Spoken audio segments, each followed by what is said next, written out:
good evening, everybody, and welcome to the zoning board meeting of February 1st, 2022. If you would join me in standing for the Pledge of Allegiance, please. I pledge allegiance to the flag of the United States of America and to the republic for which it stands, one nation, under God, indivisible, with liberty and justice for all. Thank you. The Goffstown Zoning Board is an elected board of 5 members and up to 5 appointed alternates. Currently, the board has 5 regular members and 1 alternate. And if anyone's interested in serving on the ZBA, they can call Town Hall to get some more information. The board has a posted agenda for each meeting and tends to follow the items in order.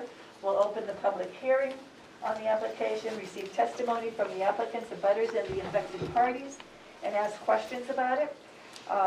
The public hearing will be closed, and then the board will begin to deliberate on what we've heard.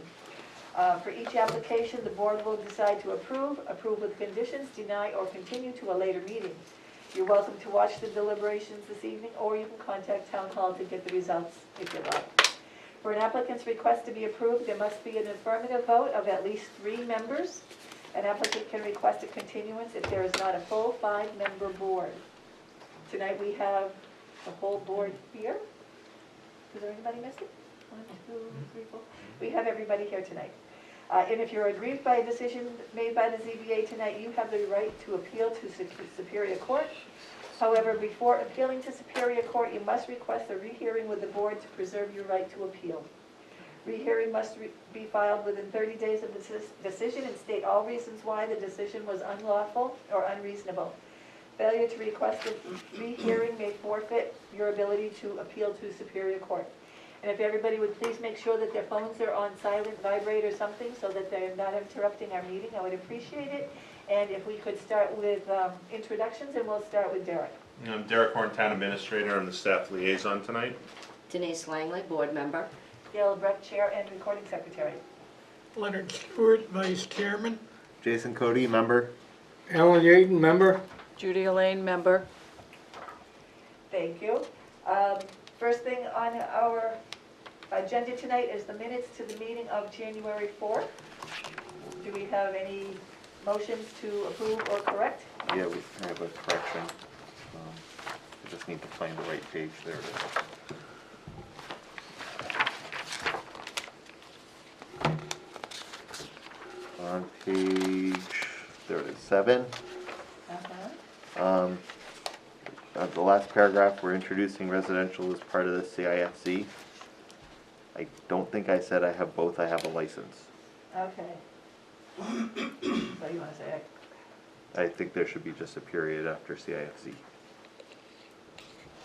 Okay. You want to do that? Yep. Anybody else? Okay, do we have a motion? I'll make a motion to approve the minutes As amended? as amended. Okay, do we have a second? Second. You I'll are here, abstain. so you'll abstain. So you'll be a vote, Judy, you'll be a voting member for the minutes? Oh, no, you're abstaining, never mind. Voting member, No, okay. no, Yeah. never Yeah. mind, never Got it. mind. She will be voting but abstaining. Yeah, right. Okay, so all in favor? Aye. Against or abstain? I abstain. Okay.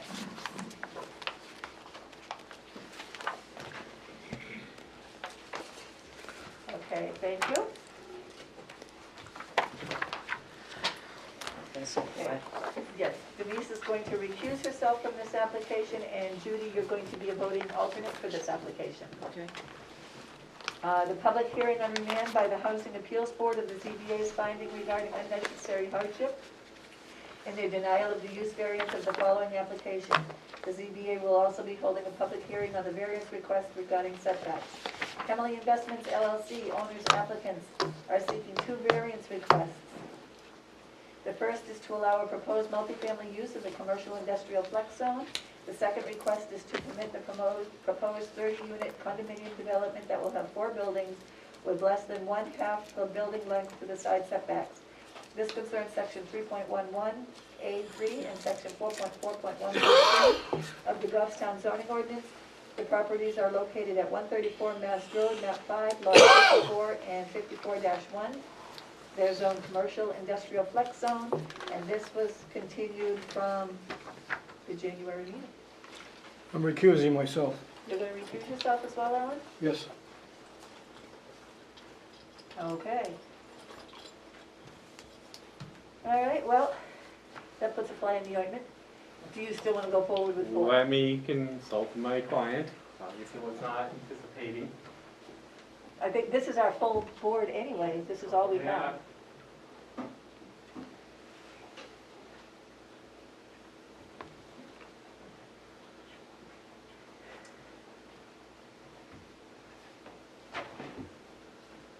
From a practical perspective, as this will be the full board, we will go forward tonight.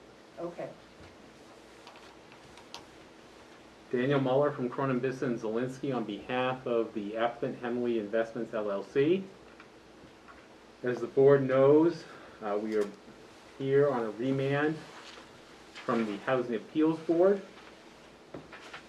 The remand, at least with respect to the use variance, is limited to the specific issue as to whether the reasonableness element of the hardship definition was met or is satisfied in this case. As you know, for purposes of hardship, one of the things you can show is that owing to special conditions of the land, there's no fair and substantial relationship between the general purposes of the zoning ordinance and their specific application to the property, and that the use is reasonable. That is the so-called Simplex Test. The Housing Appeals Board, under their order, resolved the first portion of that test. The only thing they remanded back was the issue of whether the proposed use was reasonable. I believe last time we were here, we discussed a number of things, but one of the things was that we were going to resolve the use variance first.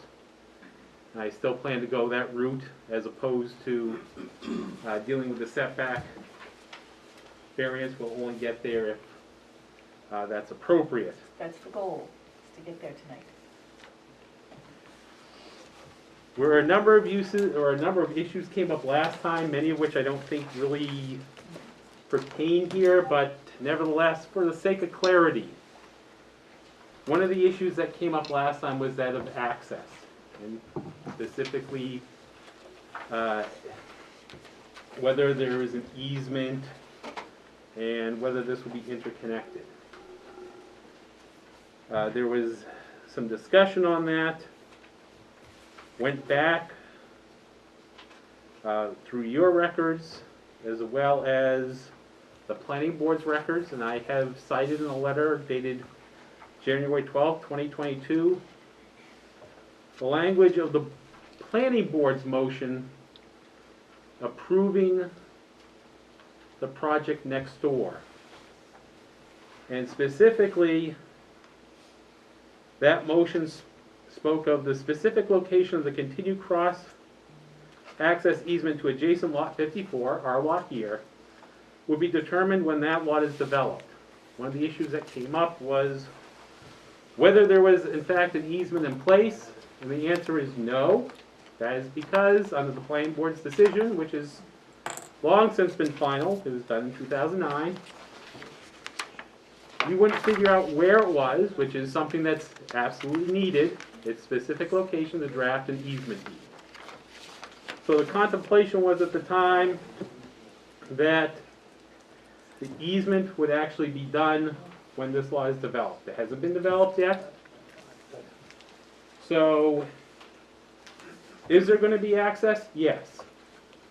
This exact location of that easement, per the planning board's decision in 2009, is going to be determined when the development gets approved. Again, I don't really think that's something that's in this board's area, but for sake of clarity, going to address that first thing. Again, there is also some discussion as to whether there's a fair and substantial relationship between the general purposes of the zoning ordinance and the specific application of the property here. Again, the Housing Appeals Board made a determination with respect to that issue. That determination has since become final, and that issue is also off the board. Not going to spend a whole lot of time on the last issue. The board asked the last time, why is this use reasonable? Well, we do have a 2009 approval, which contemplated an interconnected development between the property next door and our property. As I've indicated beforehand, our property has the rail trail. Whether there's an easement there or not is irrelevant. Physically it's there. There's also a sewer easement to the front, which makes it less than desirable for regular commercial development, because with commercial development you want to have the development readily visible from the roadway. This would have it pushed back. And therefore, you have an instance here, given the interconnectedness, based on the planning board's decision, which is long since final, the specific conditions of this property, which you add to that, around it, you have utility property to one side. There's no place for further expansion of residential, which has been one of the concerns here. Obviously, the Langley property to that one side has already been put to non-residential use. So you have low intensity non-residential use connected to what will be residential use, which again, from our perspective, sort of fits the spirit of what you're looking for, which is a mix of what you'll see from the road, residential plus non-residential. So we believe under those specific circumstances and the specific circumstances of the property that the proposed use is reasonable. As that's the only issue before the board, I will be happy to take questions, but otherwise I'm going to try to keep it brief, as I think we went over a lot of this the last time. Okay, does the board have any questions?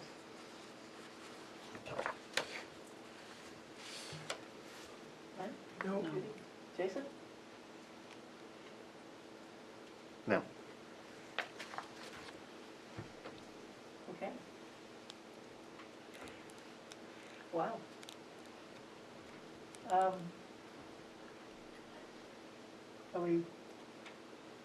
Nobody has questions? I have a comment. Okay. I think this is creating a dangerous precedence, because we're using a different lot to justify the makeup of the zone as opposed to having it apply to individual properties. Yeah. So down the road, you know, I understand that, but I have a response to that. The fact is, and Mr. Muller explained a lot of the aspects to the property that make it different from the others in the area. The others don't have a lot of that. So therefore, if somebody else in that general area comes in for the same thing, they're not going to have the same reasoning that makes theirs more justifiable, in their opinion. And we don't consider every application in light of a past application.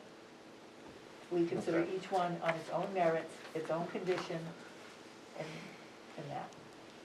If that helps, I don't know. What were you trying to say? well, I just want to make sure, you know, down the road, we don't run into well, the property is close enough, but it's right over there. I think this just creates a strange precedence, at least the way I understood it, but I'm still learning, so.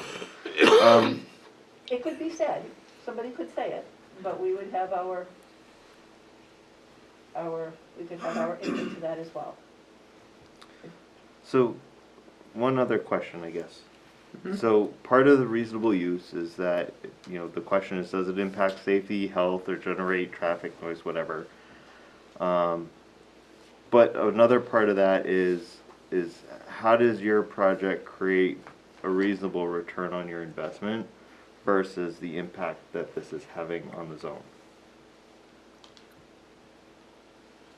I don't think it's, again, this is sort of the precedential value type question, and I think even without the return reasonable return on investment that could be added to it. That's under the Harrington versus Town of Warner case. But the impact here, again, if I look at one side, I have a utility property, back utility property. This is non-residential. This is not a situation, number one, where I understand the concern that's been expressed before. That if you approve this, then you necessarily approve every other apartment building in the zone. But that's not the case, because again, does every piece of property in that zone have in the front a sewer easement, a rail trail that necessarily push the development back? That's a distinguishing feature. And because of that feature, we're arguing that, look, I have a connection to this non-residential development. Under your general zoning ordinance, I don't have to have residential and non-residential in the same building for mixed-use development. I can have them in separate buildings.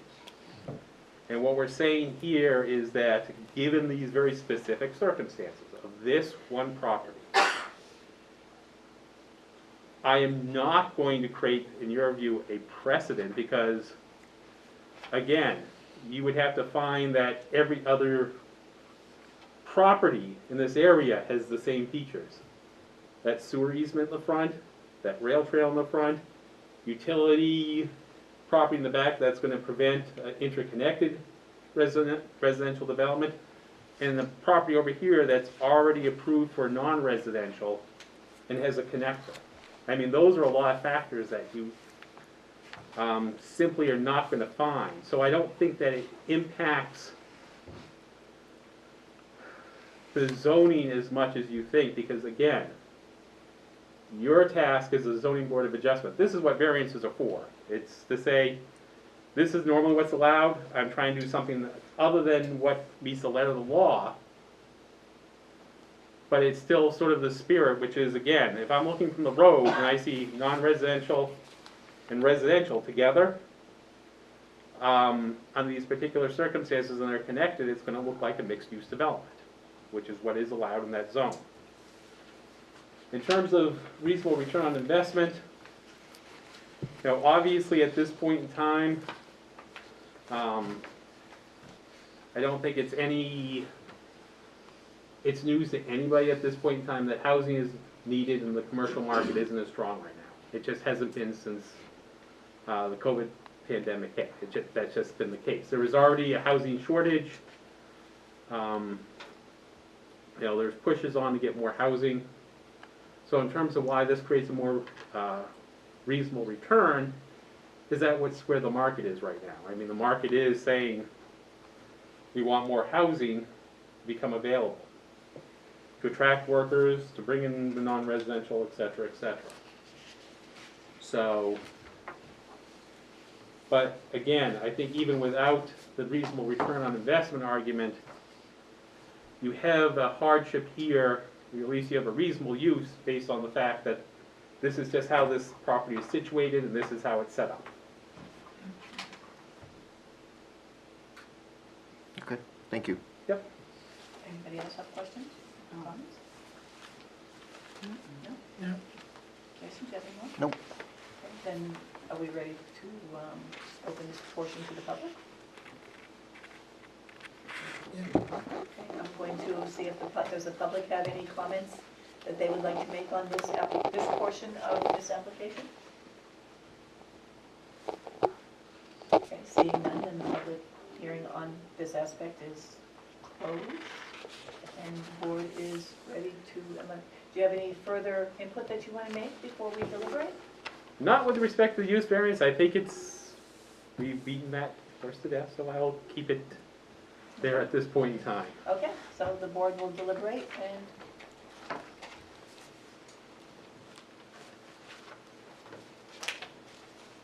what do we have?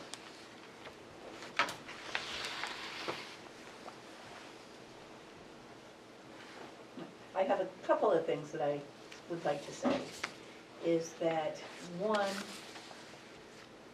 I don't think that this meets the spirit of the ordinance, of the way it was written, being two separate uses on two separate lots. the intent was 2 uses, 1 lot.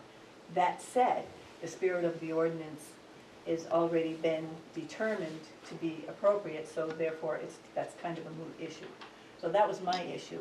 And the issue of the easement has also been explained. And if there is going to be an easement, it would be obtained later on. And I understand that as well. So my questions have all been answered. Yes, and I'm ready to entertain a motion if there's any, unless there's more comment. When we're done here, this goes back to planning board? This will go to the planning board, yes. All right, that's, But first we have to, if we vote in favor of granting this variance, then we still have to do the next variance request on the dimensional issues. And then they would go on from there. If I may, Gail. Mm-hmm. Trying to figure out a way to start here. I don't like this at all for the effect that it has on the CIFZ. However, after consultation, I can see no legal way that we can deny this. I just find it hard to justify, and basically I see as the linchpin of the applicant's argument the rail trail aspect. There are a number of other conditions, yes, but the rail trail and the setback was prominently featured in their arguments on it. I just find it remarkable that a number of other property owners whose properties are similarly burdened by the rail trail and the access issues have managed to do full-blown commercial projects, obtain the access easements for them. But suddenly, this is a special condition which we're arguing is a main point of the hardship. Once again, the whole idea of the commercial industrial flex zone was to encourage business development, and if you read the ordinance, oh, by the way, residential uses are allowed. I'm not fond of the idea of turning this entire lot into residential, but once again, I'm damned if I can find a way to legally say no to it. That's what I have to say. One of the things that I ask everybody who applies to be on the zoning board is if they can vote in favor of an application they don't like, and if they can vote against an application they do like. So we may be having to face one of those issues tonight. And that said, the hardships of the property went beyond the 2 that you're taking issue with that are similar to other properties in the area. He did have others that he added, such as the utilities that were in the way. So there were more that distinguish it from the others that you're saying.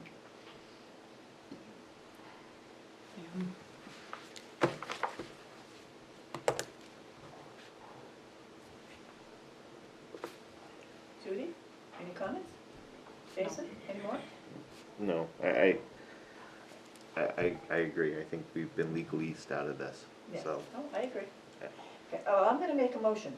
And we can still discuss it, we don't have to vote on it right away, but I'm gonna make a motion without so much of an explanation considered inside the motion, but that we grant the variance to allow the proposed multifamily use in the commercial industrial flex zone as presented. I second it. Okay, do we have any discussion? I'll let my previous comments stand. Okay. That's all I want to say about that. I'm all set, thank you. Okay, we ready to vote? All in favor? Aye. Aye. Any against or abstaining? Okay. So that motion carries. Where'd you go? Attorney Muller, there you are. Go. I half expected you to be back in the chair before we finished. No. Try to keep the process clean. Deliberations, not for me to be here, so. Okay, so now we are on to the aspect of the second request to permit the 30-unit condo development that will have 4 buildings with less than 1/2 the building length to the side setbacks. Correct. And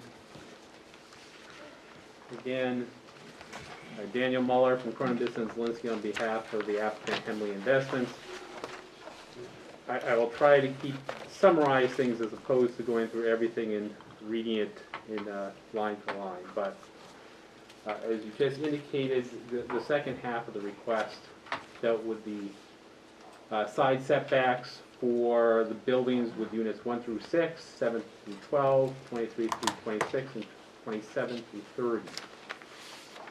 Under your ordinance, there is a generally applicable side setback for the CISC zone. That was actually met here and would be met. The problem is under your multifamily ordinance, either you have to meet the greater of either the generally applicable side or the generally applicable setback, or 1/2 the building length most parallel to the lot line in question. And that's where the problem rises here. It's not that you don't meet the general setback side setback requirement.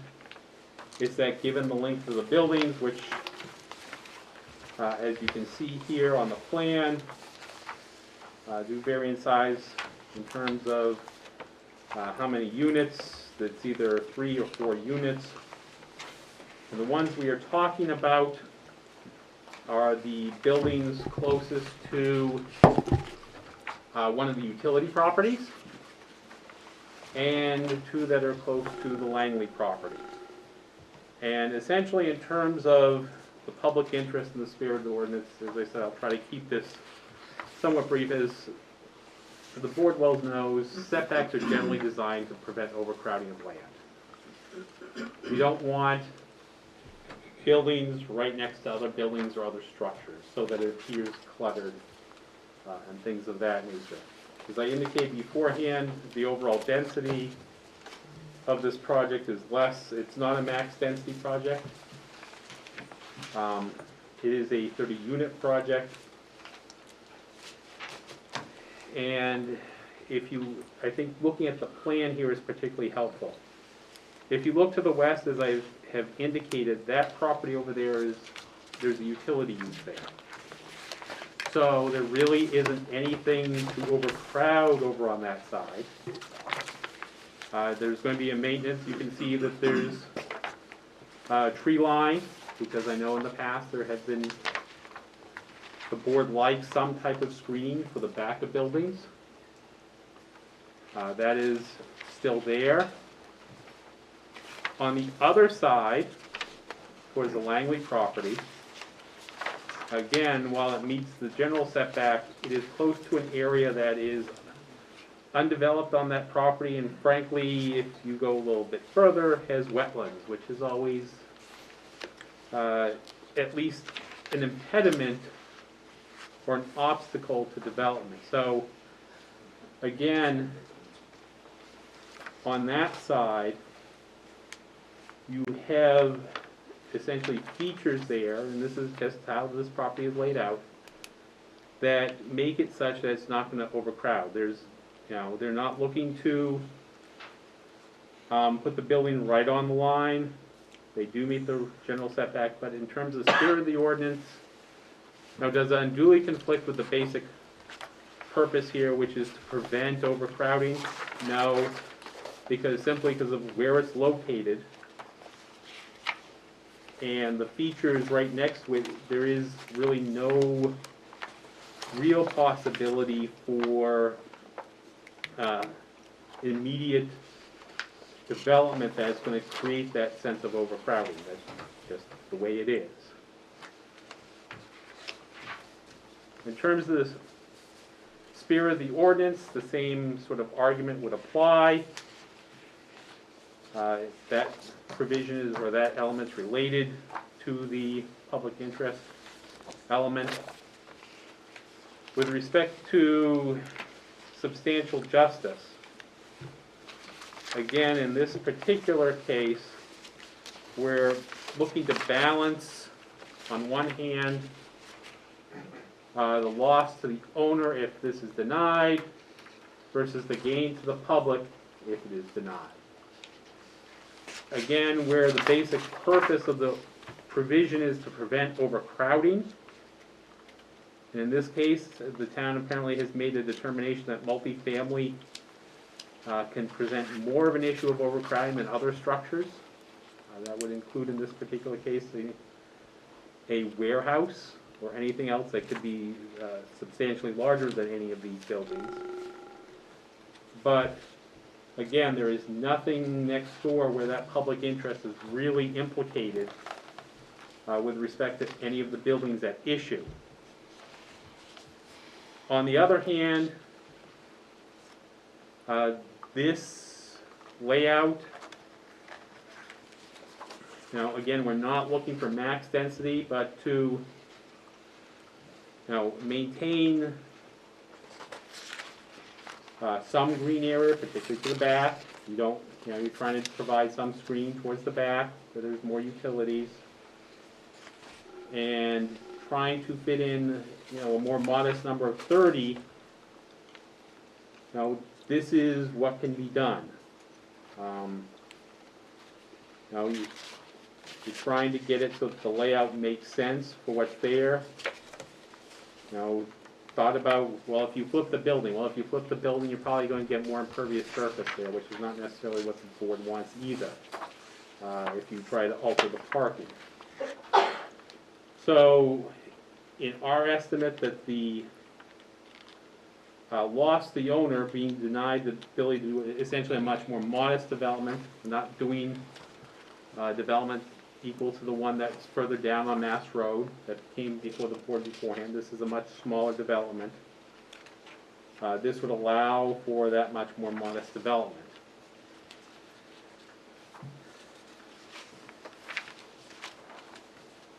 In terms of hardship, again, sort of went through some of the features of this property.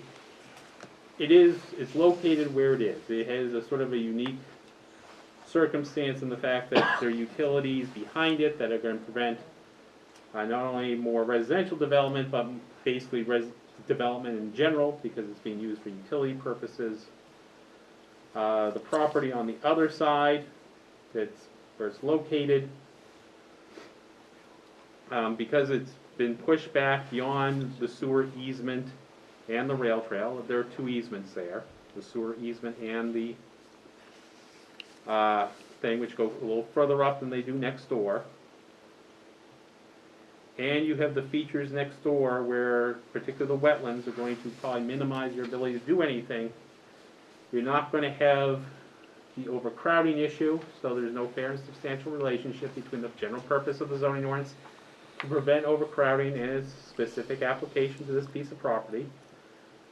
We've already discussed sort of why the multifamily use, which is the proposed use here, is reasonable in the context of the use variance, and the same sort of thing applies. Again, we're not trying to do a maximum development here. The simplex definition of hardship is satisfied. Finally, with respect to diminution of property values, again, I think there's a much stronger argument that you would have a diminution if you could build something immediately next door. As you can see on the plan, for example, on the western side, the tree line still remains. They're trying to keep as much of the tree line on the eastern side as well, so that you do have that screen. But again, at the end of the day, given what is the development that's already there, the wetlands, sort of the open area on either side, it's not going to give rise to adverse impacts that would lead to a diminution of value, and therefore we would ask that you grant the variance for the setback requirement. Is that it? No? Yes? Does the board have questions?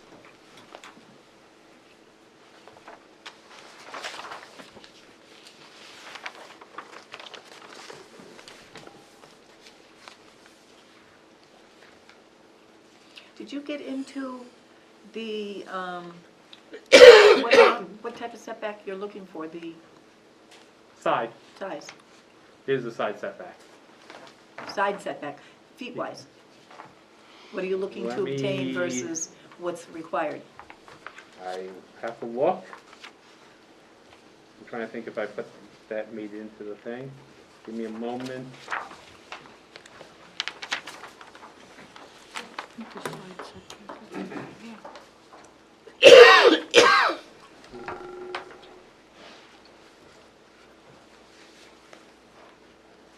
It looks.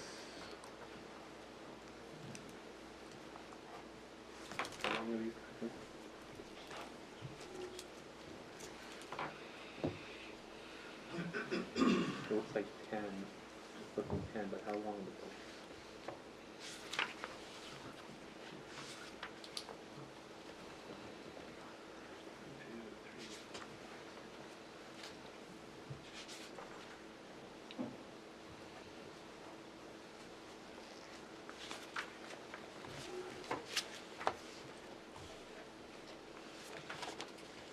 For the buildings to the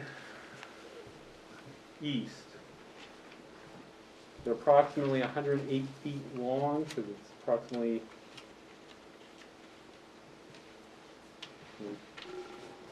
make sure I have my math correct. So that would be 54 feet, and it looks like the side setback at the time it shows is 10. And on the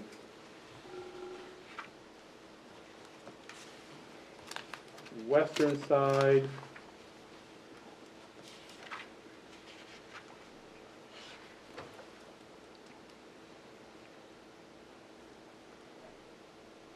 you need approximately 36 feet, and this goes from 10 to, it looks to be, here for a second.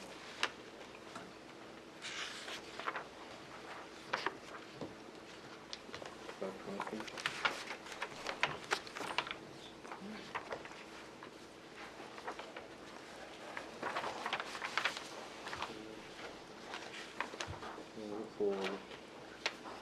It looks to be about 20 to 25 feet from the setback, and that's the upper building. The lower one is closer to the 10 to 15.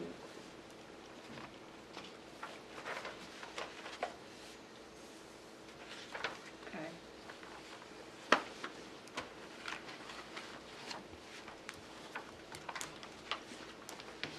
Now, you have said a few times that you're not looking to fill this to the maximum density, and that you're only going to do 30 units. What is the maximum density of this particular lot?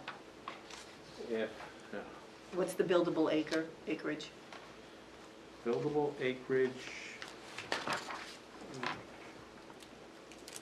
sorry, I'm trying to. It's on this map.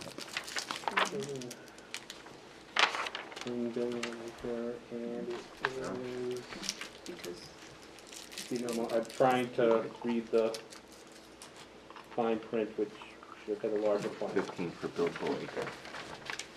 I got it. And it's approximately 4+ acres, so that's at least 60. and all 60 of those acres are buildable? No, it's approximately, I think what Attorney Muller was saying, it's approximately 4 acres of buildable, 4 acres buildable, and this district allows 15 dwelling units per buildable acre. I see, So okay. 60 total units. Because the lot itself is 4.878 acres totally. But Okay. there are some areas to the front that probably are not buildable. There's a small wetland up towards the, we'll say, northeast quarter of the property.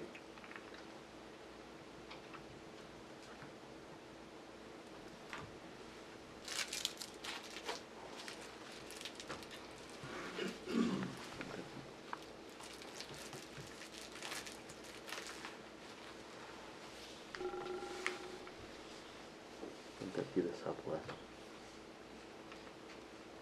else have questions? Jason? Judy, questions? No.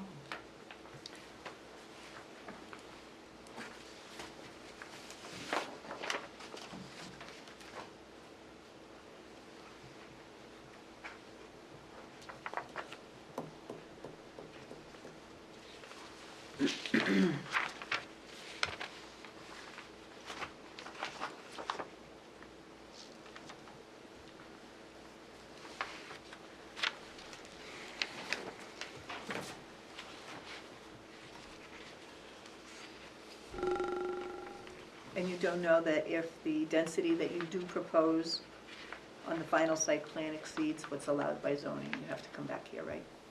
Oh, yes, yes, I am well aware, the planning board has no power to grant variances from the zoning ordinance, so if they determine that it doesn't comply with the zoning ordinance, I'm certain we'll be back before those proceedings end. Questions, Jason? No, I find it interesting that we're looking to change setbacks when part of the whole discussion with the last issue was that there's too many setbacks.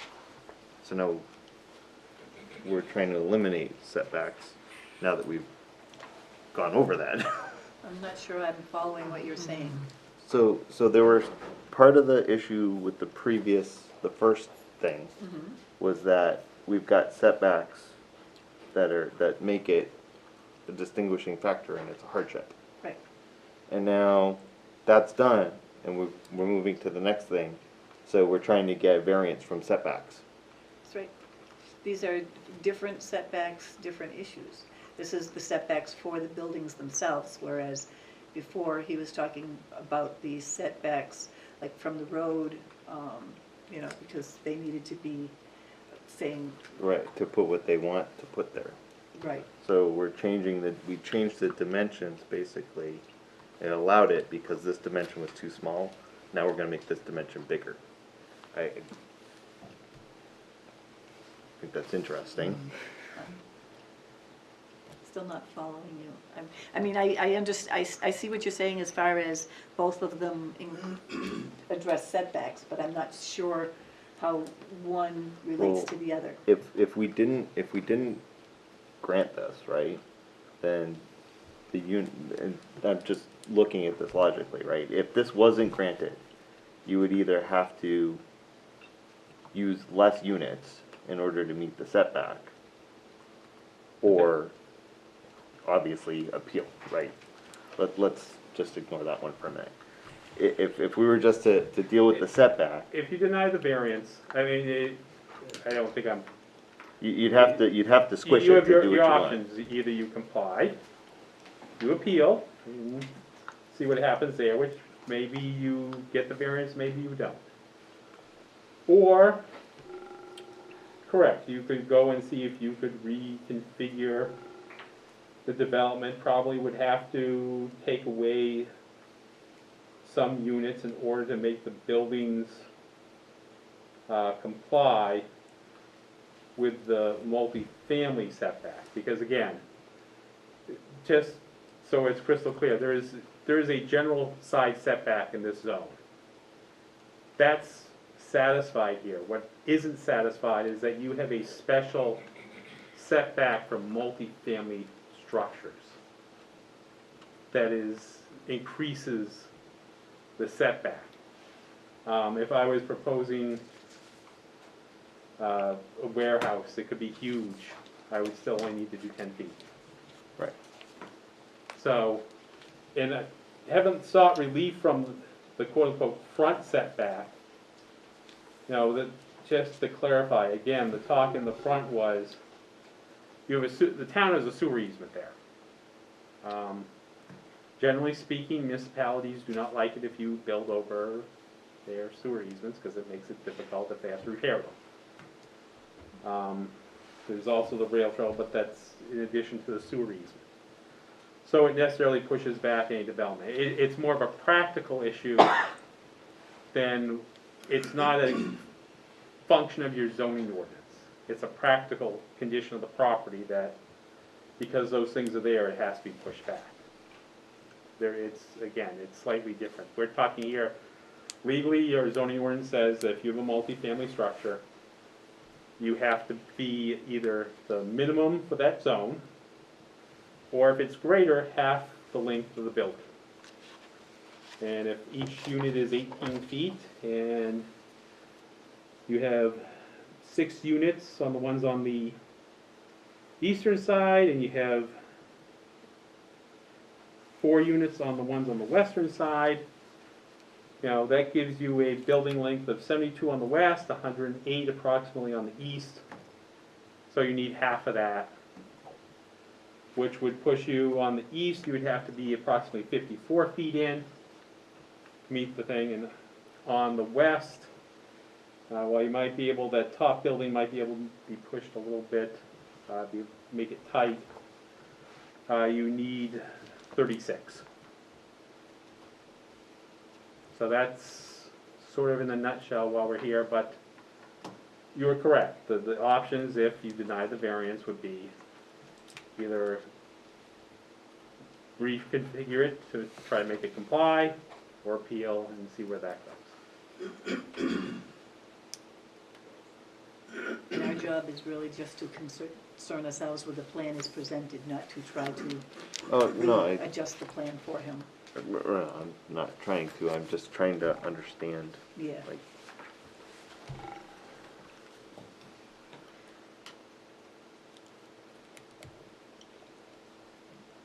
Judy, you look like you want to say something. No, I'm good. Okay, Len? No, not at this point. Jason? Anything else? no. Okay, then I'm going to open this to the public. Does anyone in the public have any comments they want to make on this portion of this application? Okay, seeing none. Any more comments, Mr. Muller? No, unless the board has additional questions, I will vacate my seat and let you do your job. Okay, the board's going to deliberate. Thank you.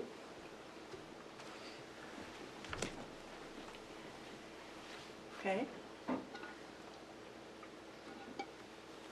Let's deliberate.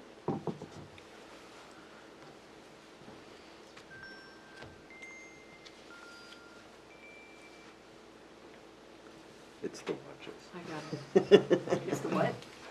Oh. Lynn? Can I put a motion on the floor for discussion? Sure.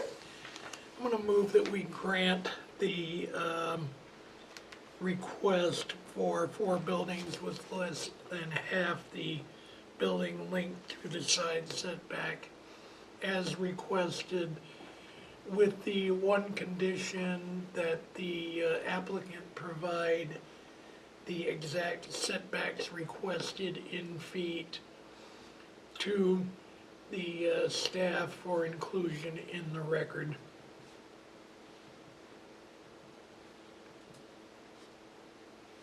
Wouldn't have to be done tonight, but I would say before the official decision is mailed out.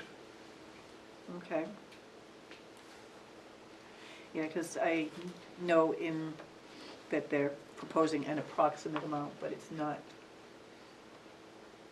We could always do not to exceed that approximate amount in the motion. Okay, if we haven't, what were the approximate amounts again? Well, he said, units 1 through 6, approximately 10-foot side yard setback proposed, where 13 feet is required. 13 feet is required. Units 7 through 12, approximately 15-foot side setback proposed, where 13 feet is required. Then 23 through 36, 30 feet proposed with, 30 feet proposed and 33 feet required. And 27 through 30, 15-foot proposed, 33 feet required. I meant to say not to exceed the amounts specified in the application. No, this is staff report. Oh.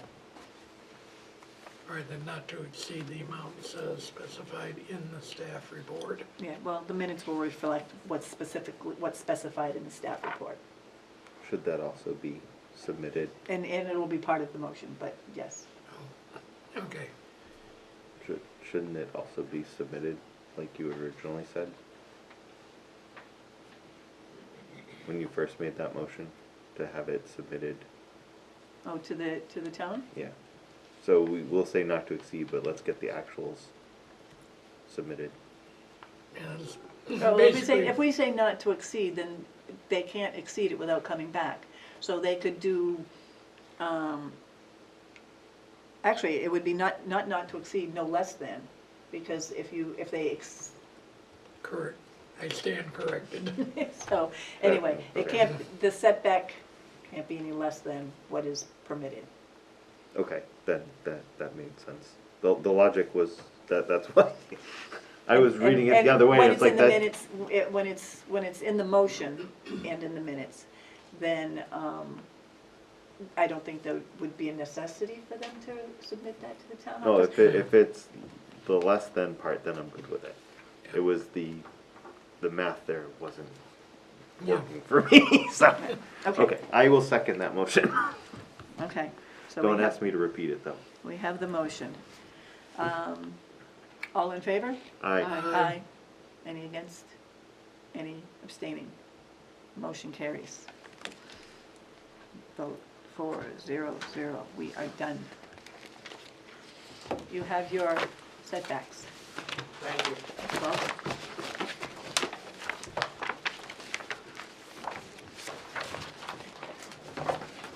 And who are you? Okay.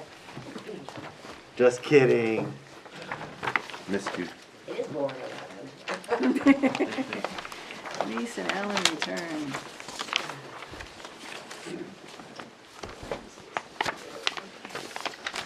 Okay, our next application. Kevin Miller, applicant, and Peter Thorgerson, owner, are seeking 2 variances to build a single-family home on an existing lot. 1 variance is required because the lot has approximately 10,019 square feet, whereas section 4.3, Table of Dimensional Regulations of the Goffstown zoning ordinance requires minimum lot size of 20,000 square feet. A second variance is required for development within the flood hazard district in accordance with section 13.2.12.2 of the Goffstown zoning ordinance. The property is located at 104 Danish Park Road, map 25, lot 14, zoned residential 2, and I would entertain a motion regarding regional impact, please. Our motion is no regional impact. Getting right back to business, huh? I am. I will second. All in favor? Aye. Aye. Aye. Motion carries. Okay, Sorry, do we have the applicant and/or owners here to present? Come on forward, have a seat. Tell us about your application, please. My name is Kevin Miller, and I am the applicant. Peter Thorgerson is the owner. We have a vacant piece of property that we're looking to put a house on. And it's underneath the half-acre lot, but the 2 abutting properties are also on the half-acre lots, as are a lot of home lots in the neighborhood. So that's kind of it in a nutshell. That's all we're looking to do, is to make an improvement and build a house on that lot. We get the approval to do so. Does the board have any questions of the applicant? I'm not finding his application in my paperwork. You What's want this? this? Yeah, why didn't I? I didn't get one It's- either. Oh, I did. I did. No, I didn't see one of those. Nope, I do. Sorry. Okay. Does the board have any questions about the application as we have it in print and what the applicant has said?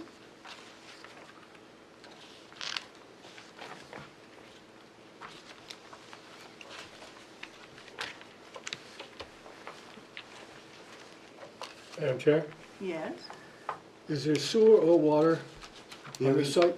There is, well, the water was brought in, the water line was brought in, it has not been stubbed into that property because it was a vacant lot when they came by, but it can be stubbed in very easily. Okay. No sewer. We don't have sewer in the neighborhood. Okay. So it'll be septic. Septic, correct. Okay. And you said that the other lots in the neighborhood are of similar size? Correct. So the two abutting lots, one of them is exactly the same size, I believe it's 2.3, Mhm. and the other one is 2.6, which are both clearly under a half an acre. Yeah, And throughout the neighborhood, there's multiple properties, as it was built years ago. Yes, I lived right across the street from the place for 47 years, and I just moved. And you move far. I moved over to, what was the question? No, what was the question? No, just tell them Oh, I Goffstown. thought she asked me a question. Yeah. Okay, so anyway, I just want to tell you that when I moved in, it was a dirt road, and you guys, the town didn't pick up the garbage. That's how long it was. Wow.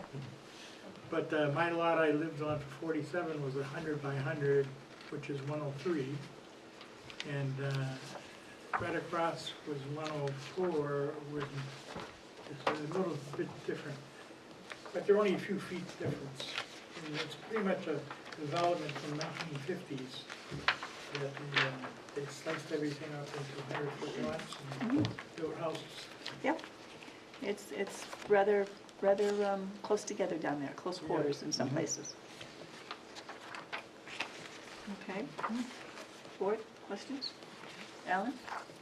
Actually, this lot has more space than a lot of them down there. That's what I was Okay, thinking. all right, Actually in your doesn't look application, in your request for the variance, you answered some questions. Can we get those, can we get you to address those for us? You can either read what you wrote, you can summarize what you wrote, but just to get it on the record. Sure. Shall we start from the beginning? Sure. Just start where it says number 1, granting the variance would not be contrary to the public interest. Halfway down the page.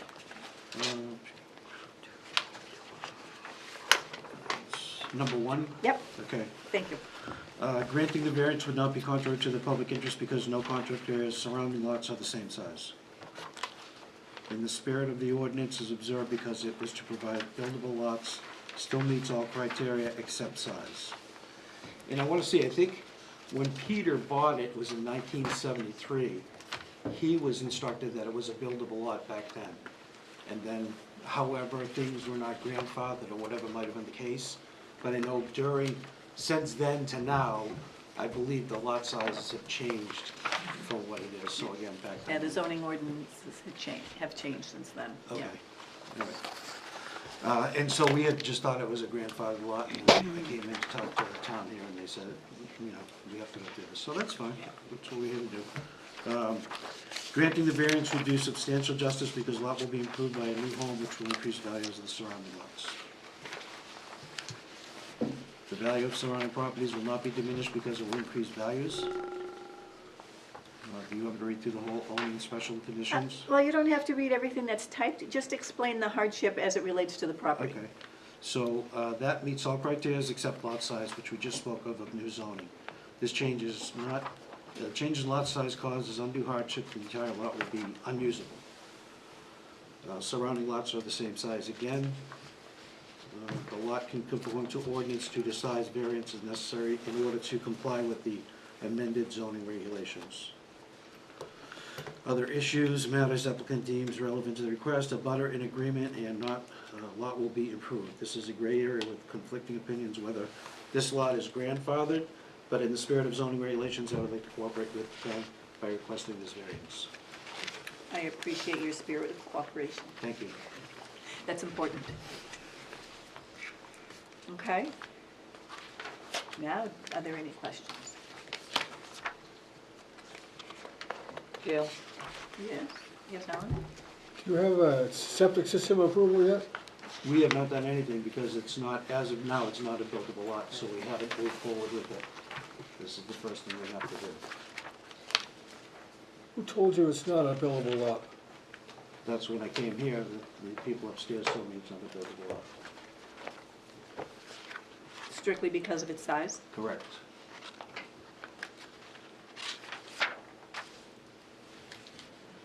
Are there wetlands on the property? No. It's gotta go NHD, DES, Hmm. but Wouldn't come here for approval, would they? Don't know. What's that? Would they come here for approval first, For what? before not knowing if they've had a, yeah, they would. Okay, that's why I wasn't sure which came first, the chicken or the egg. I didn't get it. No, change on, I wondered that, yeah. Okay. Okay. Questions, anybody? Any more questions or discussion? No? Okay. You are aware that if, now, did you stay in here? It's gonna still meet all the other criteria, the Correct. building dimensions, Yeah, the everything setbacks, is- all of yep, those? Okay. exactly. yeah. Okay, are we ready to,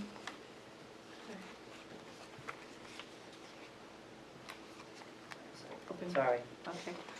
Does the public have any questions or comments on this application?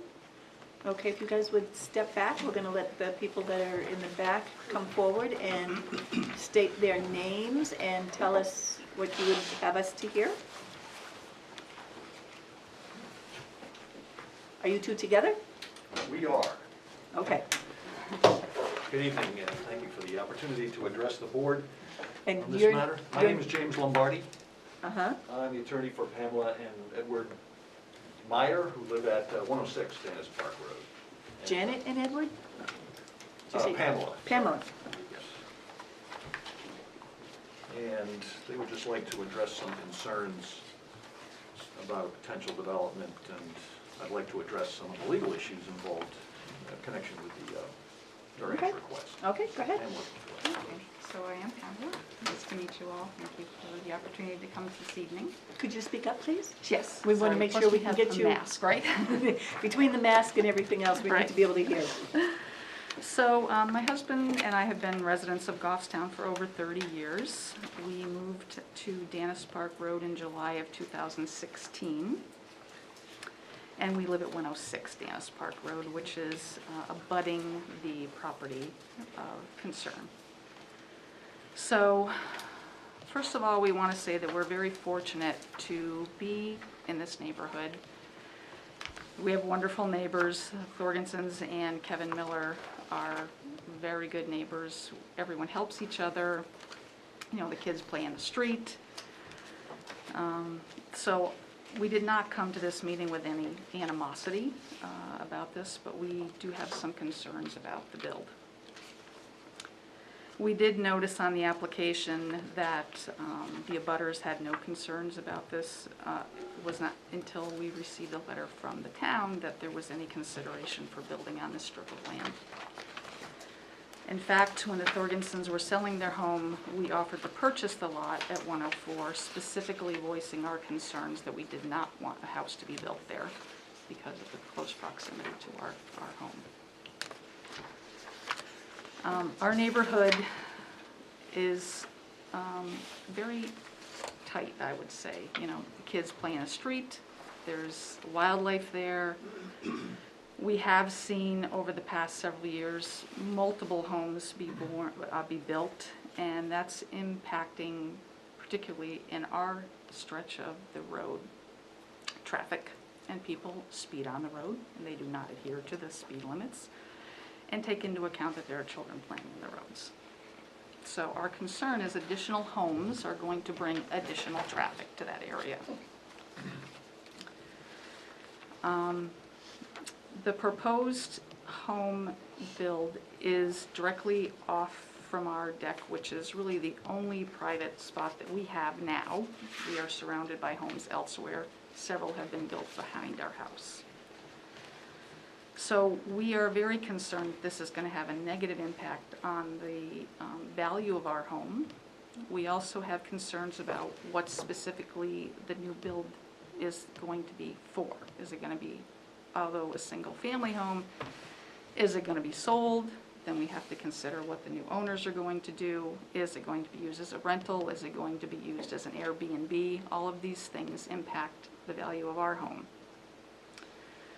And of course, they have not proposed any of this information because they wanted to get the variance first. But specifically, we would be concerned about where the septic's going to be, how close it's going to be to the road, how big the home is going to be.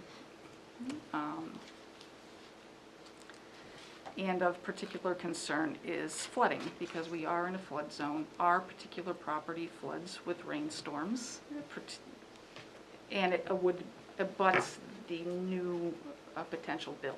So we flood on that side, and their property is right there, so we're concerned about runoff. In addition to that, Mr. Miller's area floods as well. So when we get rain, it's a wet area, just because of its low lanes. So lastly, the town has enacted these zoning regulations for reasons, and allowing continued variances will impact our town and cause congestion and population density.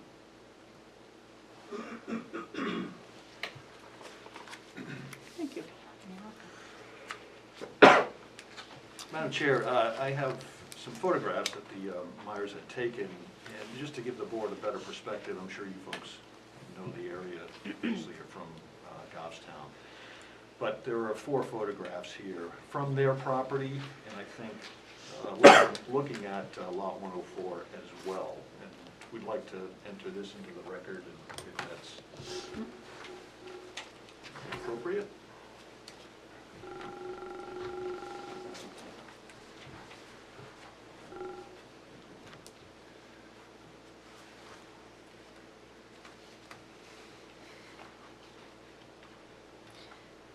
So where there's storage of trailers, and that's the lot? That's the lot.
Gail, if I may?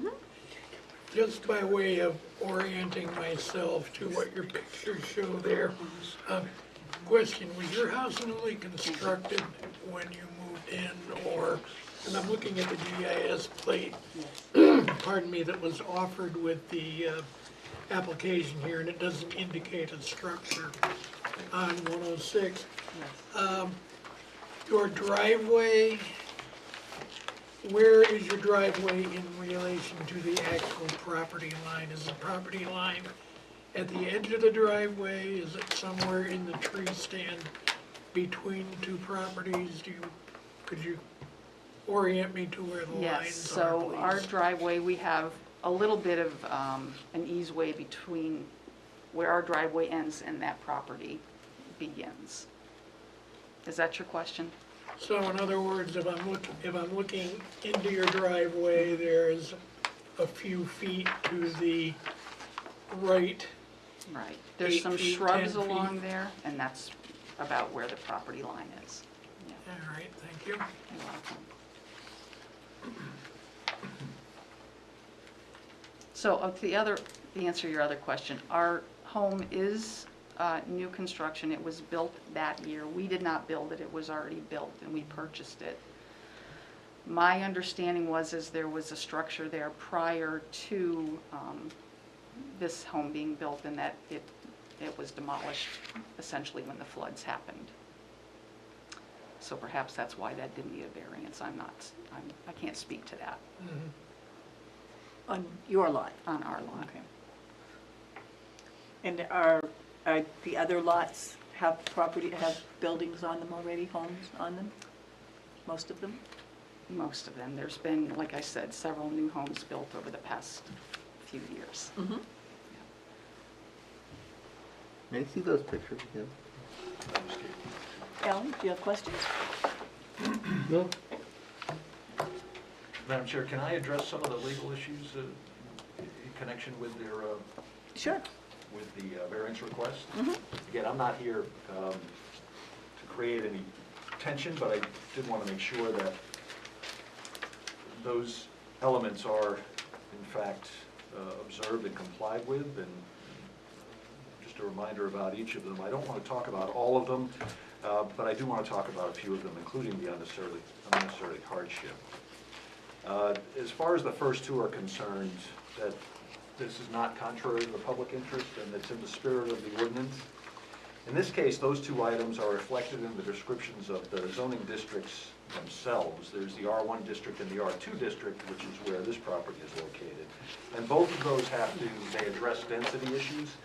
The R1 district, in the language of the ordinance, was, quote, established to accommodate existing and future residential development at medium densities, together with educational, institutional, and recreational uses, all at a village scale in areas where municipal utilities are present or anticipated.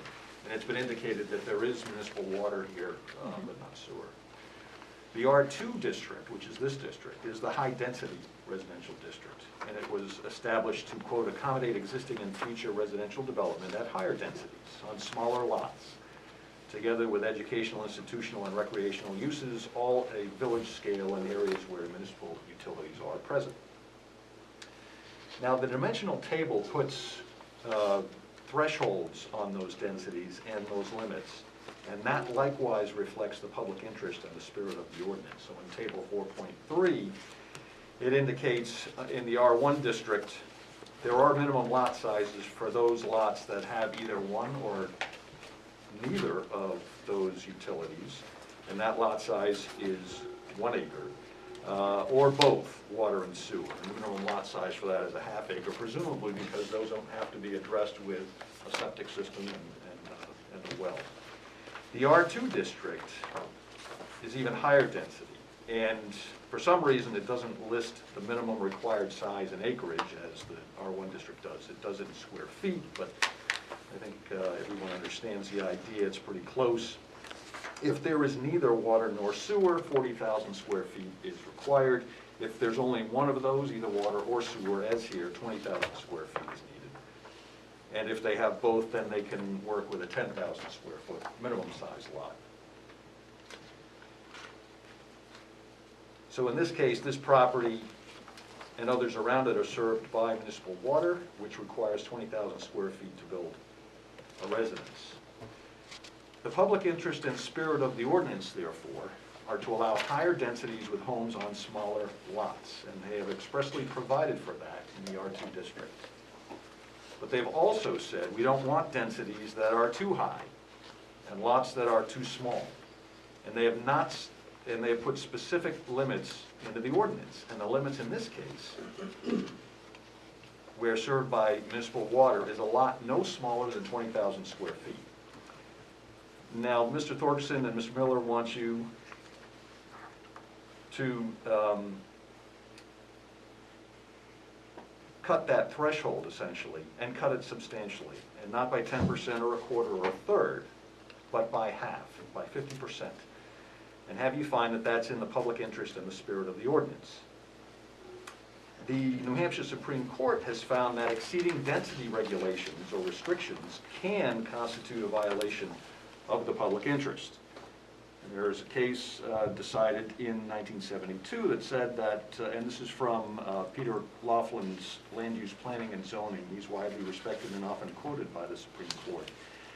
It says, quote, "The landowner in that case sought a variance to construct condominiums at a greater density than allowed under the ordinance.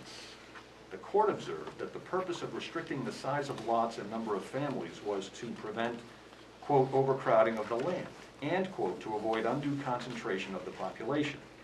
The court found that the board was justified in concluding that the granting of the variance would not be in the public interest, based solely on the board's review of the substantial population concentration, which would result if the variance were granted for the property."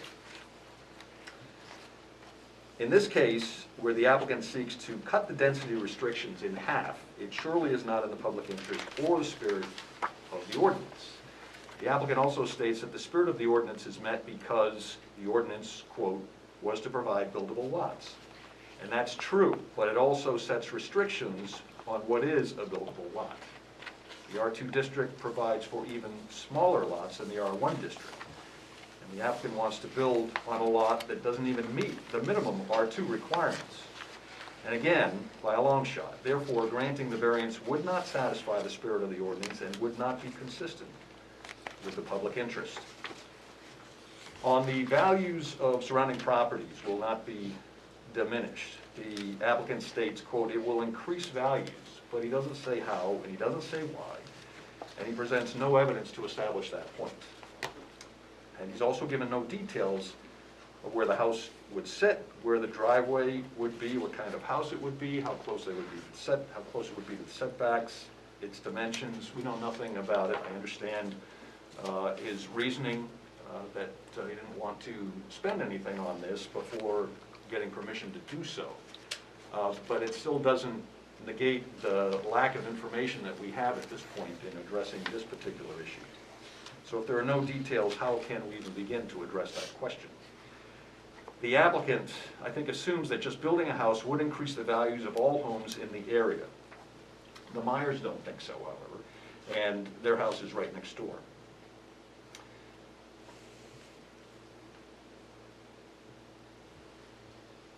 The applicant has got to present more, has got to present something to meet its burden on this issue. And again, it's not for the Myers or any other abutter to prove that the values of surrounding properties will be diminished by the granting of the variance. The applicant has that burden and must show that those values will not be diminished. On the unnecessary hardship question, as you know, they've got to establish three things in order to meet that. First of all, that there are, quote, "special conditions of the property that distinguish it from other properties in the area." Two, that there is no fair and substantial relationship between the general public purposes of the ordinance provision in question, here the 20,000 square foot dimensional requirement, and the specific application of that provision to the property. And the third thing is that the proposed use is reasonable. I think we can all agree that the use is reasonable in and of itself, because single-family homes are allowed of right in the R2 district. But that use is subject to the first two prongs of the hardship test, and that's where we feel the applicant fails. As to the special conditions of the property that distinguish it from other properties in the area, Mr. Miller has indicated he first undermines his own argument by stating repeatedly in his application that the surrounding lots are the same size. So what is the distinction? What is the difference between his property and the others in the area? By his own words, he's saying that there is none. and therefore this does not satisfy this element. The applicant must establish the uniqueness of the property to obtain his variance. And again, just talking briefly about the Supreme Court, it's upheld the granting of a variance where the uniqueness of the property in question has been clearly established, but where the property is like others in the area, it will not. This Peter Laughlin material and information references two Supreme Court decisions. One was in Rancourt versus the City of Manchester in 2003, in which the court, quote, upheld the granting of a variance finding the subject lot where the applicant sought a variance to stable a horse was larger than most of the surrounding lots and was uniquely configured in that the rear portion of the lot was considerably larger than the front, and that the proposed paddock area was sheltered in a thick wooded buffer. In the Bacon versus Town of Enfield case decided a year later in 2004 by the New Hampshire Supreme Court, the court upheld the denial of a variance because, like most of the properties around the lake where the applicant's property was located, the structure was within the 50-foot setback, and all such properties around the lake were similarly burdened by the setback requirements.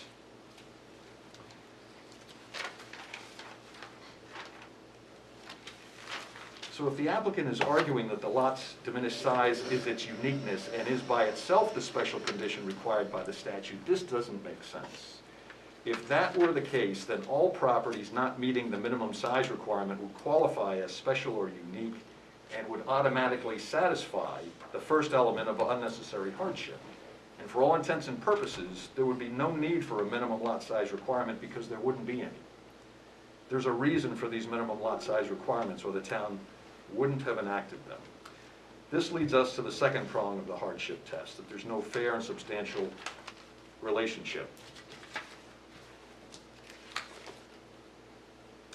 between the general public purposes of the ordinance and the specific application of that provision to this property. To address that issue, the first question is, what is the general public purpose of the ordinance that we're talking about? In our two districts, as noted before, the purpose is in its description, to accommodate existing and future residential development at higher densities but on smaller lots. The ordinance provision in question in section 4.3 addresses directly the very issue at the heart of this application, lot size in an R2 district with municipal utilities. There could not be a more concrete connection or relationship or a more fair or substantial one between this property and this provision. The applicant says in the application that the lot, quote, meets all criteria except lot size.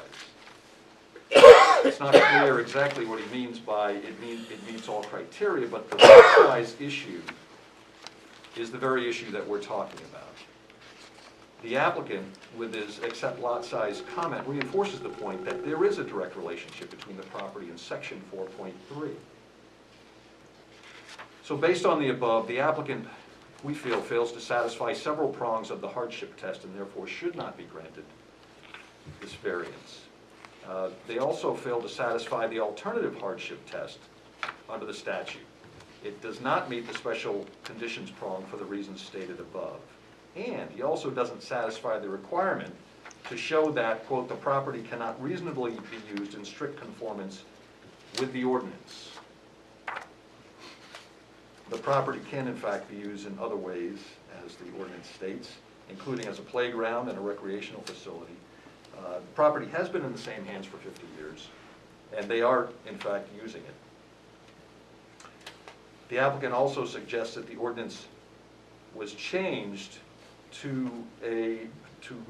increase minimum lot size requirements. It's not clear, based on what was stated, exactly when that might have happened. But regardless, unless he is grandfathered, he must meet the requirements of the variance at this time when he applies. Finally, the applicant must also address the requirements in section 13.2.12.2 regarding flood risks and consequences. And I didn't see or hear anything about those issues, but they also have to be met. So in conclusion, based on the above, we respectfully request that the board find the applicant has not met its burden and has not satisfied the elements for a variance request, and therefore the it should be denied. We appreciate your time and consideration. And we're happy to answer any questions you might have. Does the board have any questions of the applicant and her attorney? No, just a comment. Go ahead. I know you questioned what he was building. I just want you to know that if we were to grant this, it's a single-family home. I just wanted to make sure you understood that. So I do understand that, Okay. but again, part of our concern is, what is the purpose of that property? Is it going to be sold as a single-family home? Is it going to be a rental? Is it going to be an Airbnb? Because that. Our zoning ordinance makes no distinction We can't between rental, owner occupied, so. I understand that. It's a non-consideration. Correct.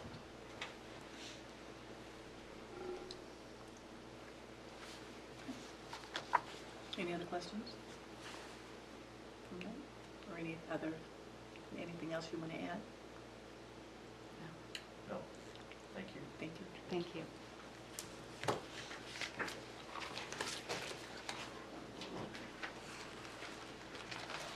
Madam Chair, Uh-huh. just a comment.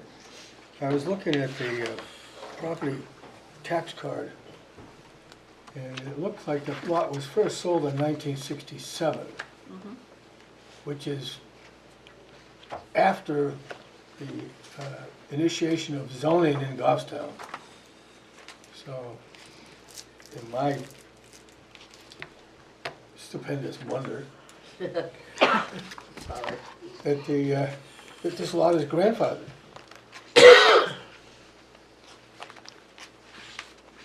Well, he was told by staff that he wasn't. Who makes that determination and how is it made? Staff made that determination What at staff? that point. I believe Patty assisted the applicant. I don't know for sure, to be honest with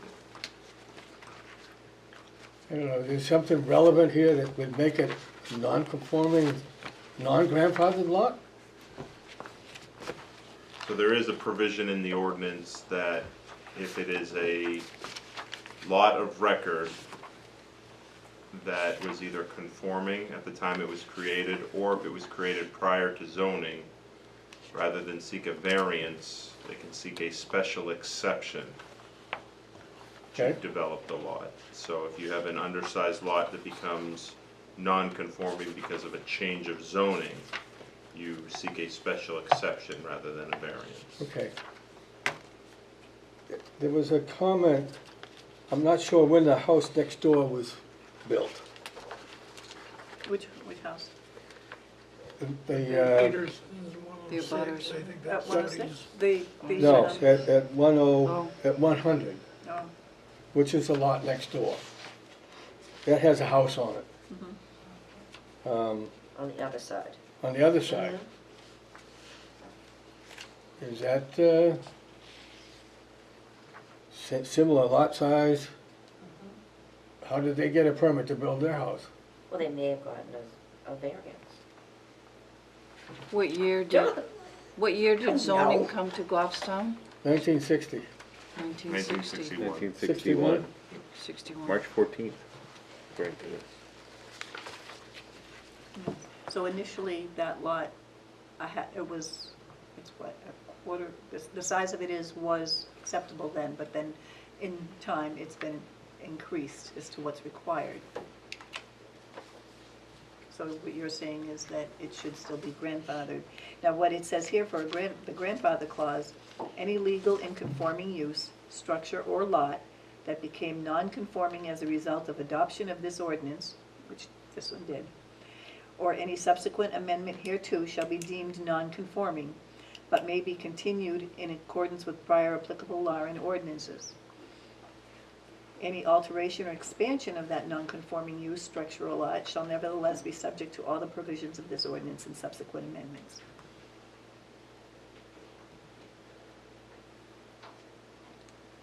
And I can say the house at 106 Danish Park was built by special exception. Again, a non-conforming lot, the zoning board granted a special exception to build a single-family home on a non-conforming lot on, the meeting date was June 2nd, 2015. Okay, so in this case, they should be looking for a special exception. That on would the be more variance. appropriate, yes. Okay.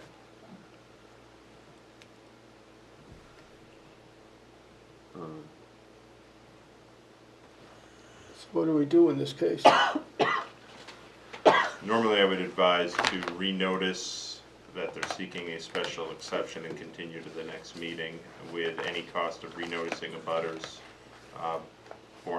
to be borne by the town, not by the applicant. That's what I would advise you to do. Which would delay them It would. another month. It would, yeah. Does that matter in this weather for construction purposes? Not It's really. Not really our, Well, they may have other things going on that we Uh, aren't aware of. Somebody was It's not pouring just concrete construction. up my way last week.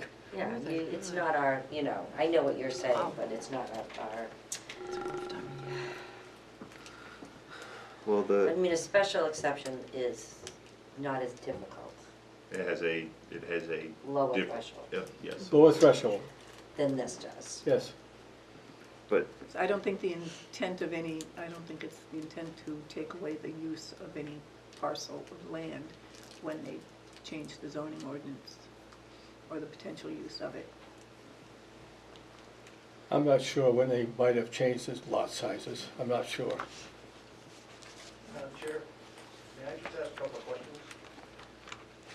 I just want to confirm what... Excuse me, We're not in public. Madam Chair, Well, I actually didn't close. Yeah, you didn't close it. I didn't close the, No, she I didn't didn't close the close it. public session yet. You can ask a couple of questions if you'd like, yes. I can't say we'll answer them, but we'll see what you. Understood. Okay. As I understand from the tax card, the property was first owned in 1967, or was first sold. And the ordinance, as I think someone just mentioned, was adopted in 1961, at least initially. Whatever changes might have been made in the meantime, we don't specifically know how that might have affected the property. But it sounds like the board is convinced that it is a grandfathered lot. And it might be, but is there any information that can confirm that one way or the other? We would need, staff here would need to do research on, just, again, the tax cards have the information that's in the computer system. Many times when we go back to the oldest deed we have, it may go back further, and we would look for when that subdivision was done to create that lot. So I think that would be the appropriate, would be to task staff to do that. If it's appropriate and it was a lot of record that falls under, I think it's section 14, Non-conforming lots, yeah, 14.7? if it falls under 14.7, then they would be able to, the applicant would be able to seek a special exception to develop that lot. If it was not, if it is not a lot of record that was conforming at one point, then they could continue on with the variance request that is before you. But I think we need to do some research on the town's end. Yeah, because there are some standards it's got to meet to be determined that it is a non-conforming lot, Yes, yep, and and we don't have that we information do not before have us. that information with us this evening. Okay. Thank you. Okay, I'm going to close the public hearing, and the board is going to discuss. My question is, if we look at this as a variance, and we deny it, are they able to come back and do the research to see that if it could have been a grandfathered lot, come back for a special exception? If you make a decision on the variance, and in the meantime, and subsequent to that, we went back and researched a lot and saw that it was eligible to seek a special exception under 14.7, then yes, they could apply. That would be a different application. However, at the same time, you would have made a decision that is appealable by an aggrieved party. So you could have that running parallel Sure. to a special exception request It if it's, seems like the better route to go would just be to not make the decision on the Honestly, I variance. would think the opposite. Well, Because if we denied and we are incorrect, well, they were incorrect saying that they needed a variance, they can come back, either way. So if we decide we don't wanna hear it, they have to come back, no matter what. If we hear it tonight, we may pass it, we may fail it. To me, for them, there's no risk. Can we just deny it without penalty? I mean, no. It's, Meaning that they wouldn't have to file again for another. Well, they would have to, I mean, I mean, that's what they would pay. They would pay to send a butters a notice. But don't we have the option of making a motion to postpone? to We could continue, do To that. They have could put them- to allow then the you put applicant, them To down. allow, the because, applicant at the town's expense to Yes. file a special exception. absolutely, yes. And that way, there's no decision on the record, one way or the other, about a variance Yeah. that can be at issue. And then we're hearing what Derek, as our advisor, recommends is the better route to go, the more appropriate route to go in this case, because it's not a grandfathered lot, it's now a non-conforming lot, which could use a special exception, not a variance. I think that's. I'm just trying to save the applicant time, because you're talking a March meeting. They still have to go to DES. They'll be lucky to get that house built this year, if it was approved. In an era that's not theirs. Right. But well, It was not their era. no, I'm not saying it was. I think it would be best for us to determine first exactly what type of application that we need to hear before we make a decision on either one.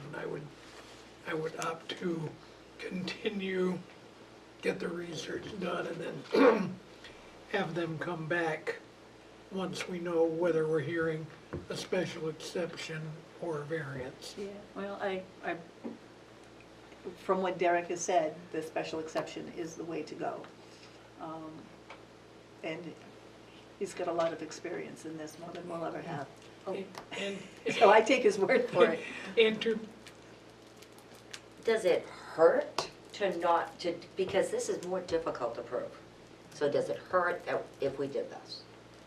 to grant a variance? Or to discuss it and to vote on it? Well, if we I grant don't it, think, but again, if a special exception is an avenue that's available to the applicant, again, you're going to create, whichever way you decide, you're going to create an aggrieved party that may seek to appeal it. Even though a special exception's below a threshold. Correct. So if a variance was approved, You may have somebody that appeals that, even if a special exception was an avenue as well as a lower threshold, or vice versa. I think the special exception continuing, I think that what we need to do as staff is determine when the lot was created, and then what were the rules in place at the time when the lot was created. If it was created prior to 1961, then it would be a special exception. Seeing that the abutting property at 106 received a special exception, I would say, without the information in front of me, I would guess that that was created as part of the same subdivision or near at the same time. Therefore, they would most likely be eligible for a special exception. But again, I would want to meet with land use to go through the property record file. well, I would say, I'm in favor of going the route of postponing the meeting with no decision tonight, and except for doing the research and coming back, possibly, probably, whatever, with the special exception, and if not, then continuing with the variance, so that we don't have a decision one way or the other that's appealable by any party before us, when the proper avenue may well be the special exception that Derek suspects it is. You and I both sat on the board when we heard this case, Which case? 106. You don't remember? No. I do.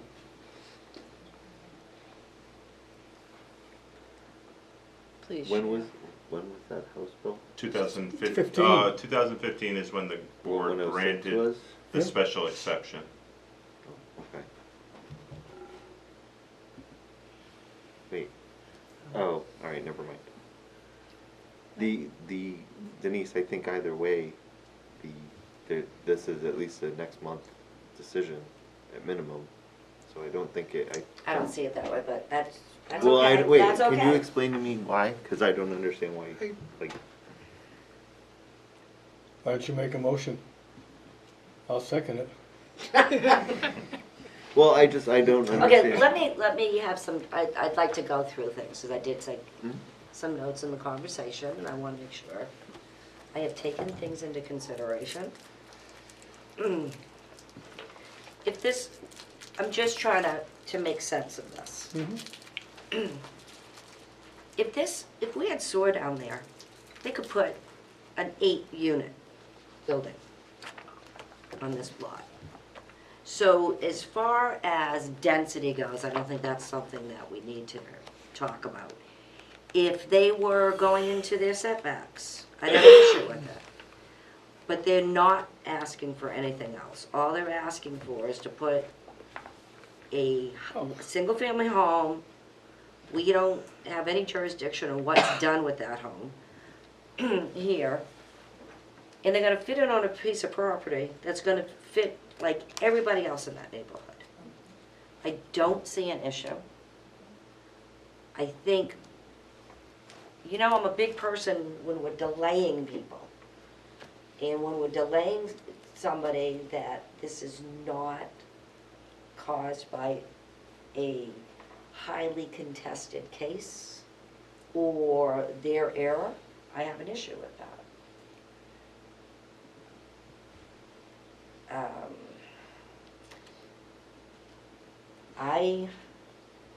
I motion that we accept.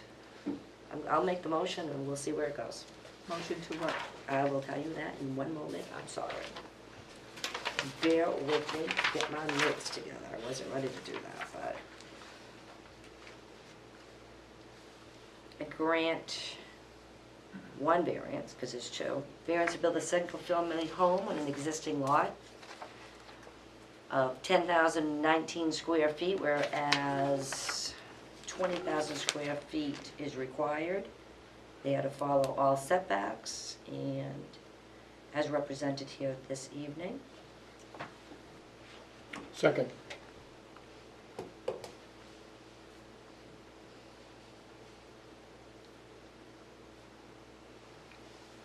Any discussion on the motion? Okay, I My- was my looking for opinion stands. information as to why. My opinion Now we're stands kind of because motion. That's fine, yeah. My concern is that this is appealable. And if it is appealed, well, let's just say I don't like the Housing Board of Appeals. I trust them very much at this point. Well, but- doesn't it appeal to here first? Huh? It appeals to Well, here it first. would come first, first it would come here for a rehearing possibly, yes. It would come here for a rehearing. So they'd come back for a rehearing. So there's a And in that continuance anyway. meantime, they'd find out you were right to go for a variance, or you should have gone for a special Okay, exception. all right, if we denied the variance, Yeah, okay, right. let's go that scenario. If we Sure. deny the variance, they can request a rehearing, then we can say yes or no, so that's 2 more months out the road. Okay? Or they could see if they can get a special exception and be here next month, if we deny them. And if we deny the variance tonight, yes, then they come in for the special exception In 1 next month. Yeah. And that's where I would rather go, than to I certainly don't want to approve a variance when the special exception is the route to go, and we're looking at a potential request for rehearing or appeal. A special exception is an option that a party has when they have a lot of record. I don't think there's anything preventing you from granting a variance. Perfect, that's what I needed to hear. There's nothing preventing this I board mean, from, it is a higher threshold, it is a higher standard, but there is nothing to say that when you have a lot that does not meet a frontage, a minimum lot size, there's nothing saying you cannot grant a variance for allow for development of that lot. Okay. It just, it's a higher threshold of. It is. So my motion stands.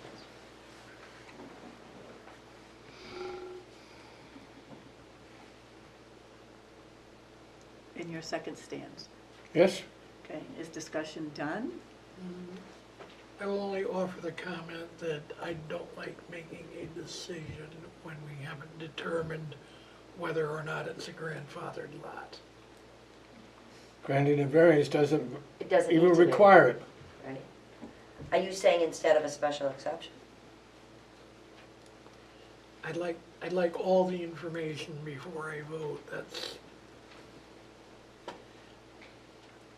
Okay, I respect I that. think the I would applicant- vote for this regardless, The- so the that's why applicant- I'm comfortable The with applicant what I'm said he doing. was told it's not a grandfathered lot, I think. Right? Didn't he say that? I believe they were instructed that a variance was the appropriate Oh, okay, avenue for relief. okay. So nothing specific to being grandfathered or not? Again, I did not participate in that, and being, But- being a little bit short-staffed upstairs. Well, I know, yeah. Yeah, I we get get it. that.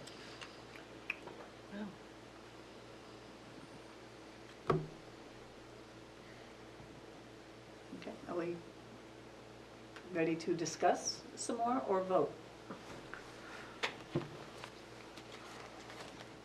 So we're looking to grant the variance as requested, basically. That's what she's asking. Okay.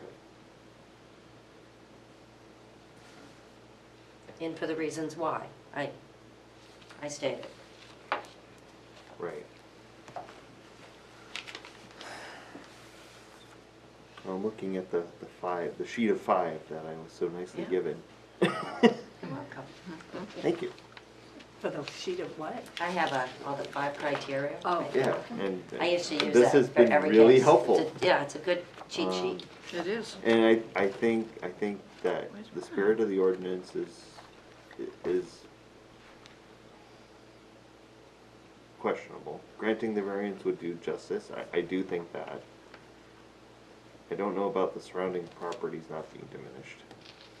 Because I think there's some argument to the whole flooding discussion, having dealt with that in the past. But I do think there'd be an unnecessary hardship if it was enforced. So, kind of like a split decision.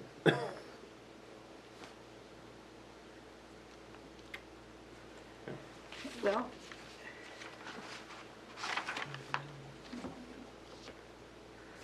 There's a motion, there's a second, so.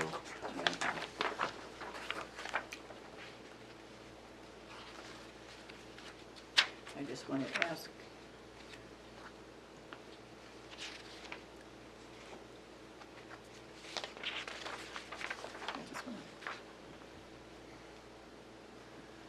I would like more information, I agree with you, but I wish I had all of this So, information. may I ask a question? So based on what Derek said, I think we can put aside anything to do with a special exception, anything to do with grandfather. So let's take this at the face value as an applicant comes in and asks for this variance. That's where we're at, Okay, just like any other case we've heard. okay. And I just don't want things clouded If we're because something going was to introduced. do that, I want to be very specific as to why it meets each criterion. Because if you heard the abutter's attorney, he had a lot of reasons why it didn't. That makes me concerned for an appeal. So we need to make sure that Like is- any case, it's the same. Right, it is. We gotta worry about it. But we've got to make sure that it is in the record, verbalized, you know, what is written here might not suffice, so we want to make sure we can use our experience, we can use our knowledge of the area, that type of thing to justify it, but we need to justify each and every criteria. I have no issue with doing that. I'm assuming we're gonna do that for every case moving forward. Okay, if we can do that, then So, Right? let's do it. Let's do it to every case moving forward then. wait, I think we need to, I mean, right? If we're gonna start doing that, I have no issue with that. I think Okay. it's a good idea. can I just ask a All the question? criteria need to be stated in the motion, Right. and the reasons stated therefore. So Dirk, if we deny the variance, they have the choice of either appealing or saying, oh, we want a special exception instead, We Or don't both. know that. or both. But we don't know they could go with a special exception. Yeah, we would have to look, again, we have to look and see when the lot was created. The information we have available tonight says 1967, so we would have to look at it as the zoning ordinance at that time. Or, absent that, we would have to go and see if this was a lot of record prior to that. Again, because the lot immediately adjacent to it sought a special exception previously, I would think that it's going to be eligible for a special exception as well, but can't say for certain. So, I'm gonna ask this question. Sensing things. If we vote and it's denied, and they can't go for a special exception, they just lost. They would need to seek a rehearing and they would have to appeal. Well, I think our hands are tied. I take back my motion. Because if they don't pass, they could have to appeal this because of a technicality. But we go back to the original discussion, which is all the information is not really here. We are missing some important pieces of when things were formulated. But as And for a a straight-on variance- variance, we're not. We have all the And the information. determination of the town saying it's a variance, go for a variance and not a special exception. The town is supposed to assist residents with decision-making on what type of application they should be getting. But we're short-staffed right now, so we have to be patient with that. Yes. It's not gonna- My concern is, I don't want to jeopardize I agree. this, because I think everybody's very clouded about this. I think if it wasn't for this special exception, this wouldn't even be a question. Can I make a suggestion? Mhm. Before we decide Yeah, what we want to do for anything, yeah. let's go through the variance criteria Okay. to see if, Can we take a minute? I don't want to miss any of this. okay, Dear, you got on back this way. the board is going to take a 5-minute recess.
search. I don't have, we have only the tax cards that go back to 1967. This lot or the lot on the riverside that was joined with it, neither have any copies of deeds, so I'll have to have the assessor do a deed search to see exactly when the lot was created, Okay, to make a determination if a special exception is an option. okay, Okay. I would like to go through the 5 criteria, okay, one at a time. okay. Okay? Now, the first one is, the variance will not be contrary to the public interest. Right. Because, All the lots are very similar in size. The density is one house. It is not contrary to the public interest. okay. It says owing to special conditions, a literal enforcement, I'm going through our handbook here. I'm just going by their application, what we have to Yeah. prove. Yeah. The literal enforcement of the provisions of the ordinance will result in unnecessary hardship. I do agree that it would do that. Oh, wait, whoa, are we on number 5? No, the Where 5 are you? variance, I'm looking Okay. at public interest. Contrary, okay, Ma- public Madam Chair, interest, sorry. excuse me, what page are you on? I'm on page 11 in our handbook. Okay, thank you. And so the spirit of the ordinance shall be observed and substantial justice will be done. That's section 2. Number 2. Page 11, Okay. section 2, page 11. Well, the spirit of the ordinance in R2 is, it's not, the density can be extremely high if you have water and sewer.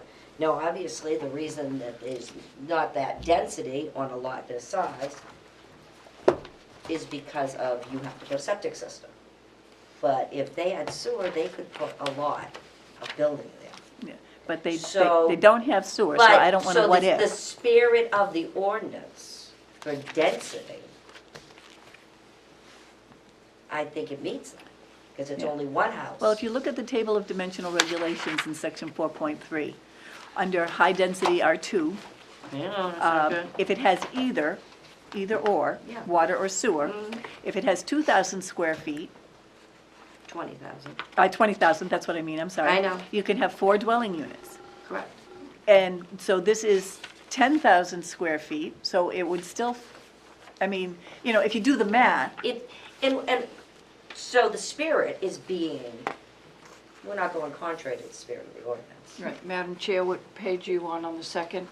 39. 39 of the zoning ordinance. 39, Yeah, section 4.3, it's a table of dimensional regulations. okay. Tab it, you're almost on it every night we're here. And you're reviewing high density. We're looking at Correct. high-density residential, which is Yeah. this. And then, so, back to the handbook, it says, it shouldn't be read to imply that an applicant must meet any burden higher than required by statute. There must be a demonstrated public benefit if the variance were to be granted, but merely must show that there will be no harm, will not be contrary to the public interest if granted. So I don't think there's gonna be harm if it will be granted. So it's not gonna be contrary to the public interest. No. If you prove number 1, you almost automatically approve number 2. Well, we're going Exactly. to everyone, so just- Exactly. I think this is a good practice. Yes, they are kind of seen as one and the same. The spirit of the ordinance and is met, is observed in this. They are found to be kind of one and the same and tied together, and you find one, you find them both. Well,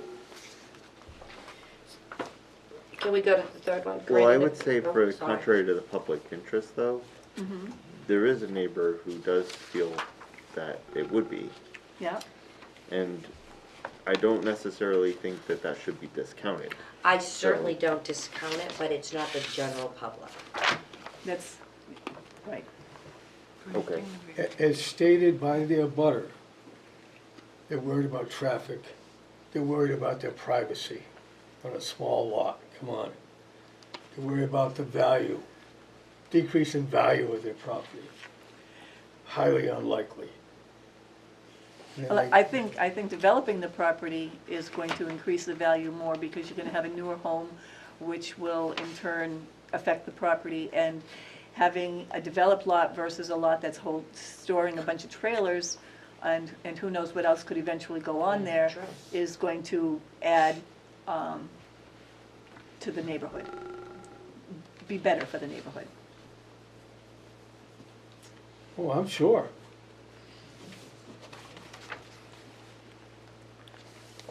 Number 3? I just want to double check on the spirit of the ordinance.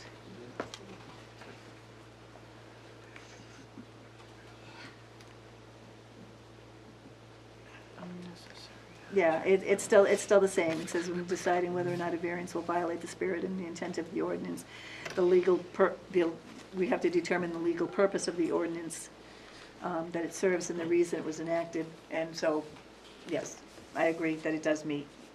Okay. Granting the variance would do substantial Justice. justice because, well, if you don't grant the variance, you got a piece of land, you can't do anything on.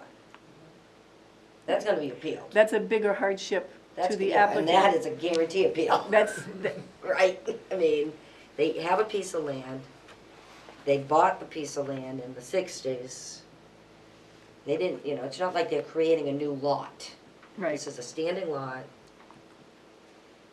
It's why we have zoning boards, because I think you have to consider when things, there's a lot there, something has to be done. Well, it says here, any loss to the individual, and I've heard many people say this along the way. Yeah. Any loss to the individual which is not outweighed by a gain to the general public is an injustice. And in this case, if the property owner cannot develop his lot, and he has to leave it as it is or turn it into a playground or something else. That's a loss. That's a loss. Right. And an injustice is what it's called here. Yeah. Values of Excuse surrounding. me, this is the second time I've heard turn it into a playground. Can I just ask why that reference has been made twice? Well, I Because was, it's allowed under the zoning ordinance. yeah, it's different things that are allowed. Oh, that's stated somewhere. Oh, it's in the table of uses. Oh, I'm sorry, I missed the playground. There's a lot of things that are in the table of Yes. uses. The values of surrounding properties are not diminished. I think we discussed that I think we already. did too. Yeah. And hardship. It's not value surrounding properties, it's surrounding properties will not be diminished. It's not necessarily values, it's It says the values of surrounding properties are not diminished. And usually when new development comes into a neighborhood, that increases the values of the others in Right, there. right. It may not be significant, but it does increase them. We've seen numerous letters. And it won't decrease it. Right, Let's not, we may not increase it. right. It certainly isn't won't gonna harm them. decrease it. alright. And that's all it says, that they're not diminished. It's not saying that it has to increase them. So that's a good point, Denise. And then hardship. Let's see. It's the third sentence down. When the hardship so imposed is shared equally by all property owners, no grounds for a variance exist. But they're not shared equally because there's nothing built on this lot. And all the others have been allowed to build a house on it, whether by variance, by right, by the fact that it was built in 1965 or earlier. In the next statement, it says, only when some characteristic of the particular land in question makes it different from others can unnecessary hardship be claimed. Well, And they're not making it different than The request. applicant said that there are many that are the same, but I noticed in looking at the application, one of the lots next door seems to be bigger than this one. On one side, it's the same. On the other side, it looks like it's bigger. I didn't do the math, but just by looking at it, and I believe was it GPS? Was it the GPS map that we had? Somebody put the acreage on the map, my map anyways. Let me check. Without it in front of me, let's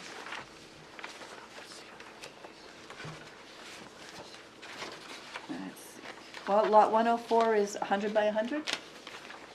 And then the one on lot 100 is 100 by, well, it doesn't say, 100 foot of frontage though. It's But- 100 by 100. Okay, and then the one on the other side, it has 50 feet, 108 feet, 78 feet, 90 feet. .27 acres. So that's quite a bit. No, it's not.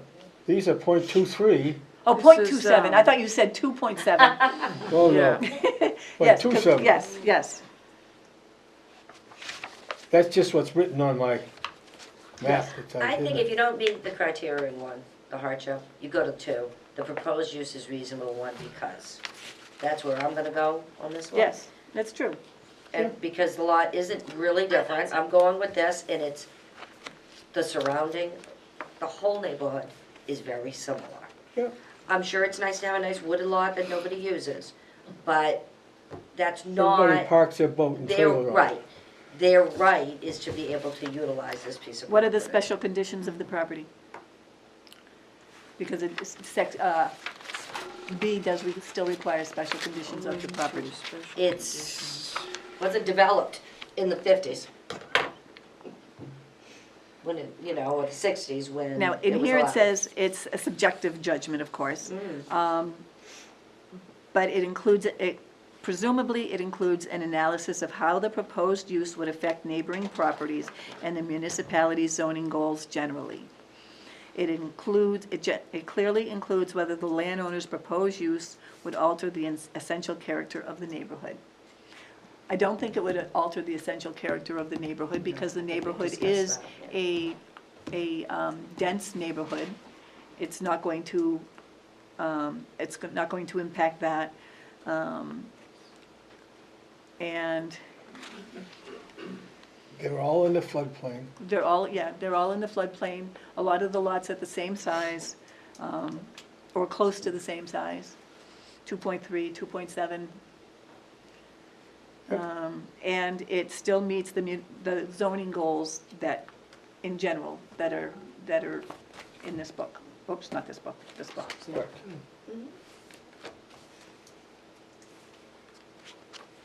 And all those reference court cases in the back of this folder. You ought to read those. I recommend that you read them. And memorize them. No, just education, self-education. You got that right. So where are we? You made a motion and I I seconded it. pulled it, Well- I pulled it. You did. In I didn't in hear other that. words, I wanna I have did. discussion on the 5 criteria. Okay. wait a minute. We just did the 5 criteria. I know, that's why I pulled it. So we could discuss this. I'd just like to say, upon further investigation and reading the criteria, it almost becomes even more obvious that this is the right way to go. It falls under all the criteria Well, that's if you saw the- requested. All 5 have to be made. We can't approve on anything less. It all fits right here. But there's a piece, and I don't disagree with this, right? I like the fact that we went through these, and that's great. I guess the problem that I have is that we're answering those questions, and the applicant didn't. It's okay. The applicant did their best. They didn't have them professionally done. And you ever try to fill these things out? Oh, yes, I have. Yes, you have. They're very They are poor. very hard. Making And who gave you a hard time about it? in expressing. Just you. In expressing whether or not the applicant meets Was. that criteria. Oh, yeah. You know, what they put on their paperwork is sometimes just a starting point Right. for the board, and we go with our knowledge of the area and the zoning ordinances and things like that. And just general discussion of them. And many of those houses have all been rebuilt because of the floods. Right. Yeah, 2010, was it? yeah, the Mother's Day floods. 2007. Mother's Day Mother's flood? Mother's Day Day floods? 2007. Well, I'd have to say that 2 or 3 of them are mine. I would like to make a motion. However, I need to make sure we are on the same page we don't know if this could go for a special exception. So I would hope that we are all looking at this as we received this evening as a variance. That's all I care about, is everybody feels, they're not thinking of what if, because it's irrelevant. We received it as a variance. We went through the 5 criteria.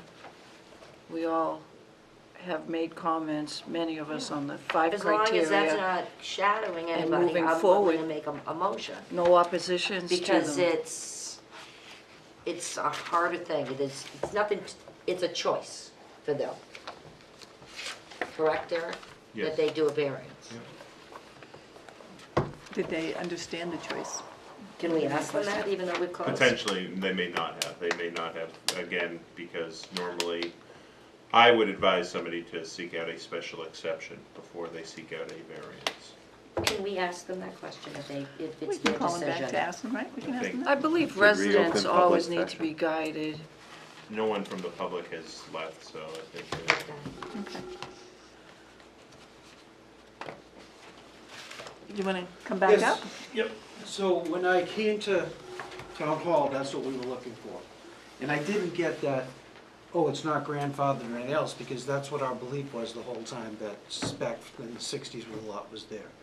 So when I came here, that's what they suggested. There was no firm, you can't build on. That was said, oh, I don't think it's a buildable lot. And that's why I came here first, before we did anything else. So they just told me what you have to do is apply for a variance. So that's what we did. May I ask a question? So my question to you is, do you want us to continue with this variance, or would you rather go and apply for a special find out if you can apply for a special exception, and come back and apply? The special exception criteria is a lower threshold. Correct. For you to have to But meet. if you were to deny that, we still can come back for a special exception? But we're not certain that you can apply for a special exception. Yes, you can. We don't, a I'm whole not gonna different- tell him that, because I don't know that. We've had it happen before. Where's, May I say something? Yeah, Please go do. ahead. In 1973, when I bought the house and the lot across the street, at the bank, my real estate agent made the announcement that it is a buildable lot, and it was built, my house was built in 1954.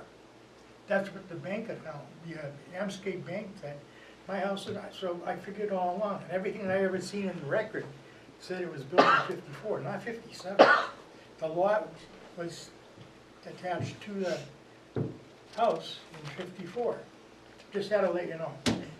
So like, we're looking for your wishes, whether you want us to vote on this variance. I would like you to vote, yeah, because I think we've all spent a lot of time here tonight.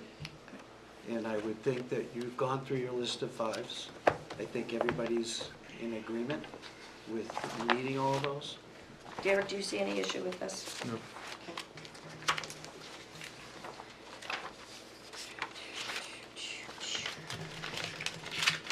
Bear with me, I'm sorry, if on anything. I'm gonna make a new motion to grant the applicant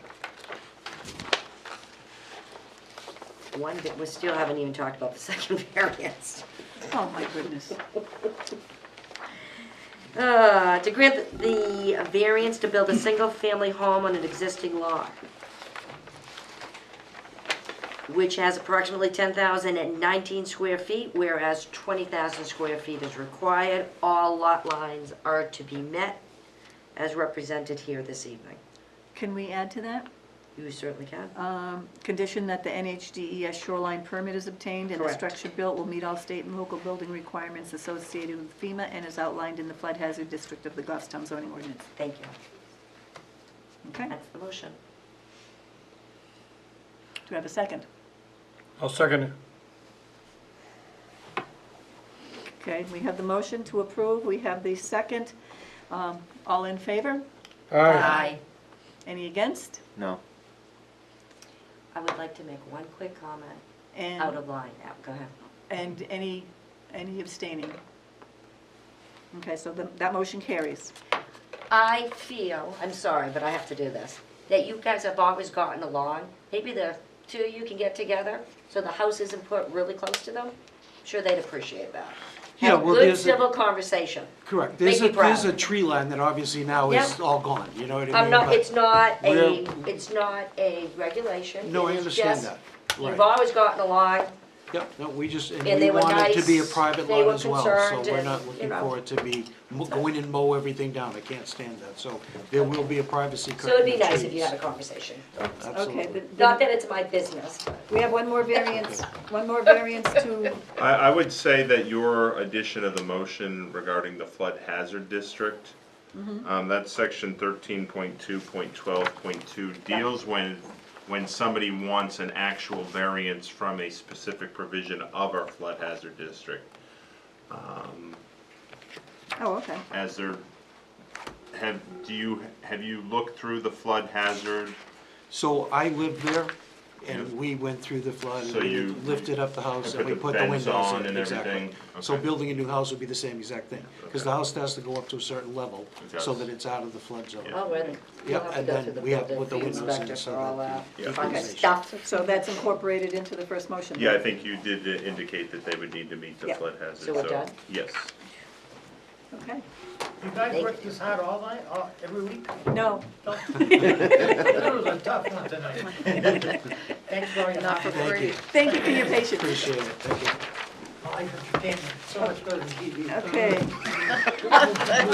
Actually, it's available on You TV mean you don't too. watch us? He does. Okay, Len made a motion. Do we have any other business?